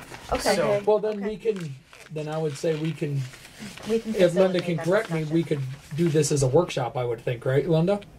Do what? As a workshop to have. To make sure we're on the Ellen same and page. Jen together Jen. so we could talk about the online payment processing options. Just No. Okay. So that they understand. No, What's just the make it an application? agenda item and bring Bring parties everybody back. here. just do Okay. it. Okay. Julie and Ellen, both. Are, Yeah, both yeah, of them. We're gonna because need Julie, Ellen, Ellen and informed me Jen. that Julie was completely against it too. I think they're afraid that somebody else would have access to the accounts, and that's just not true. The only access this Municipay company has is putting money in. And that was some of the concerns that Ellen had right. mentioned is they do not possible have, hacking. Right, no, they do not And have who's the power responsible to for take it. money out. Just put money in because we're using the no-cost option, which is why we came to you to get permission to charge the convenience fee to actually cover all the costs. That's how they make their money. Okay. So if I fill out a form online, and it's a $50 form, and not all forms are going to have money associated with it too. So this Right. basically stops me from going forward with any type of a form, because Michael's thought was, to bring us up to current standards when other towns are doing it. Right. And that's where I started my research. Was first I just thought about PayPal, and I'm like, it would cause Ellen more work. I didn't want to do that. So then I looked into companies that only work with governments and Okay. municipalities. Well, I would say let's put it on the agenda for a future meeting then to have Jen, Ellen, and Julie come in. Yep. And let's Maybe discuss it this doesn't and get even have everybody to on be the a same board page. meeting. Maybe it could be just a meeting with the three of us, but No, it it's would, gotta be an it's open got to be meeting. a Has board to be a meeting. board Yeah. meeting. Sorry. Okay. No, it's all right. It's just. Well, I mean, feel I bad think was I late, think but- they could have a technical discussion of it amongst If they'll themselves talk with her. if they'll talk that's with the her. point, But if they won't talk with her, then we'll call it. We can ask them to come before the board. And that's all that we can do. Because Yeah, we can't make one. No, We can only I ask. understand that, and I Yeah. understand where they're coming from too. It's just we're trying to make things easier for the citizens of Pownal, Yeah, and to give them a choice. They don't have to do it online. They could Mm-hmm. print it out, yeah, but Let's all talk about it then. yeah. Let's ask them to come before the board. Because then we can hear what their concerns are. Yeah. right. It might just be a it might just be a misunderstanding. So let's ask if they'll come before the board, and we'll warn it for another meeting. Yep. Thank you. I don't know if the 11th will be an appropriate No, one because no, it'll no, impact no. our No. agenda. No mas, no mas. Maybe like And May. then they can get their information together. the early next May, one. because I know that April's we Oh yeah, have a lot. cramped. Yeah, we're crammed for April, They so have 5 meetings for. Yeah, we're in April now. Yeah. I mean, And it's if not I a- may, it's not a it rush. might get to the It's- point where that revolving loan may just require a special meeting just for that to bring the engineer and the state in. yeah. I mean, I don't want to call a special meeting just to ask Ellen and Julie to. No. Right. Uh, Yeah. So Did you realize on Thursday night you take Julie away from her other paying job? Oh, yeah. well, It makes difference. Do we have to do It's it on a all- Thursday night? If Could I we do come it on in when they're Wednesday? both here in the office, and maybe bring Jesus, flowers, Barbara. do you think they'll talk to me? Chocolate? I guess if you will, ask them what day would work best for them, And we'll and figure let's it see out. if we can. Maybe we do need to call a special meeting then to coordinate around their schedule. Do it on like a Saturday morning or something. Okay, I'll speak with them. Whatever works best. Whatever. for them. Whatever works best for them. Yes, And Miss we Rowe. still need to duly warn it. It still has to be open to the public, obviously. Right. So now my other question is, because this is stalled, and that's perfectly fine. It might never happen. But some of the forms that don't require money, do we have permission to move forward with that? I don't know. I don't think that would be an issue if it doesn't require money. Does Because No. several we Because decided again, to that's, be yeah, just because principal. that's just them getting them and filling them out. I mean, Right, they should Right. be available. yeah, I'd you- like to see them because Is there a available. Ellen reason even why said you're she could, questioning you that? should be able to get the Is there a forms reason? and Right. fill them out. Then you just have to deliver them filled out She in has person. to build them into the application. Right. As far as what she's talking about. And if So- that's how ultimately the board and Ellen and Julie decide that they want, that's perfectly fine. But I'd like, if there's a form that doesn't require money and can all be filled out online, To be able to it would submit be it online. nice for somebody to be able to do that instead of having to leave work during when the town office is open to come and file it. Right. Is there a You should reason be why able to that's an get issue? your application. Well, Online, it's, yes. I was told to stop, so I didn't go forward anymore. Right.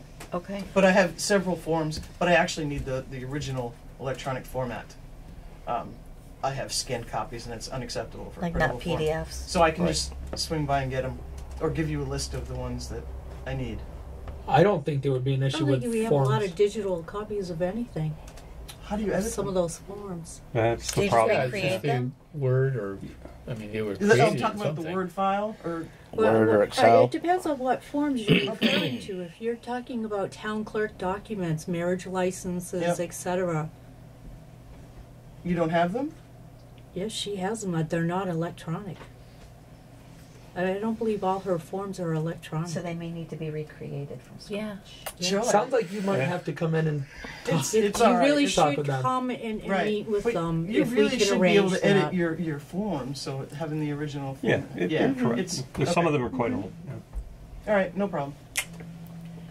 Yes, they should be. All right, so I would say Okay. come in and try to talk with them, and then if we need to have a special meeting, That's find out I what would- works for them. That's the route I would like to see. Let Okay. Michael Okay. know I'll do and that we'll then. go. That's all right, Okay. Yeah. All all right. Thank you. Thank you, John. Thank you very much. Have a great Thanks. night. All right, so Who's buzzing? any more comments before we Probably. adjourn this? Go to the bathroom. I'll be right back. Yeah. Fine. He's not part of the Well, board. we can We make. can- All right, Motion so to- I'll hear a make a motion motion to to- adjourn, and then. Make a motion Well, to a adjourn? motion to, Executive. it's going to Executive executive. session. Well, I Make thought a- we had to adjourn this first, and then make a motion to No. go into No, executive. you're Oh. not A adjourning. motion Oh, to sorry. go into You're all executive You're right. session. Make a All right. motion to go into executive Mhm. session. Okay. Do I hear a Oh, second? Who's second, Bob? All right. There's a motion to go into for which executive one? Oh, session. What to are you talk going- about contractual So we have to do it for each discussion one. on gravel. Yeah, we have to do each Yes. one. So Oh, for the gravel. For the gravel. gravel. All right. So we have a motion to go into executive session for gravel. All those in favor? Aye. Aye. Aye. All right. Motion carries.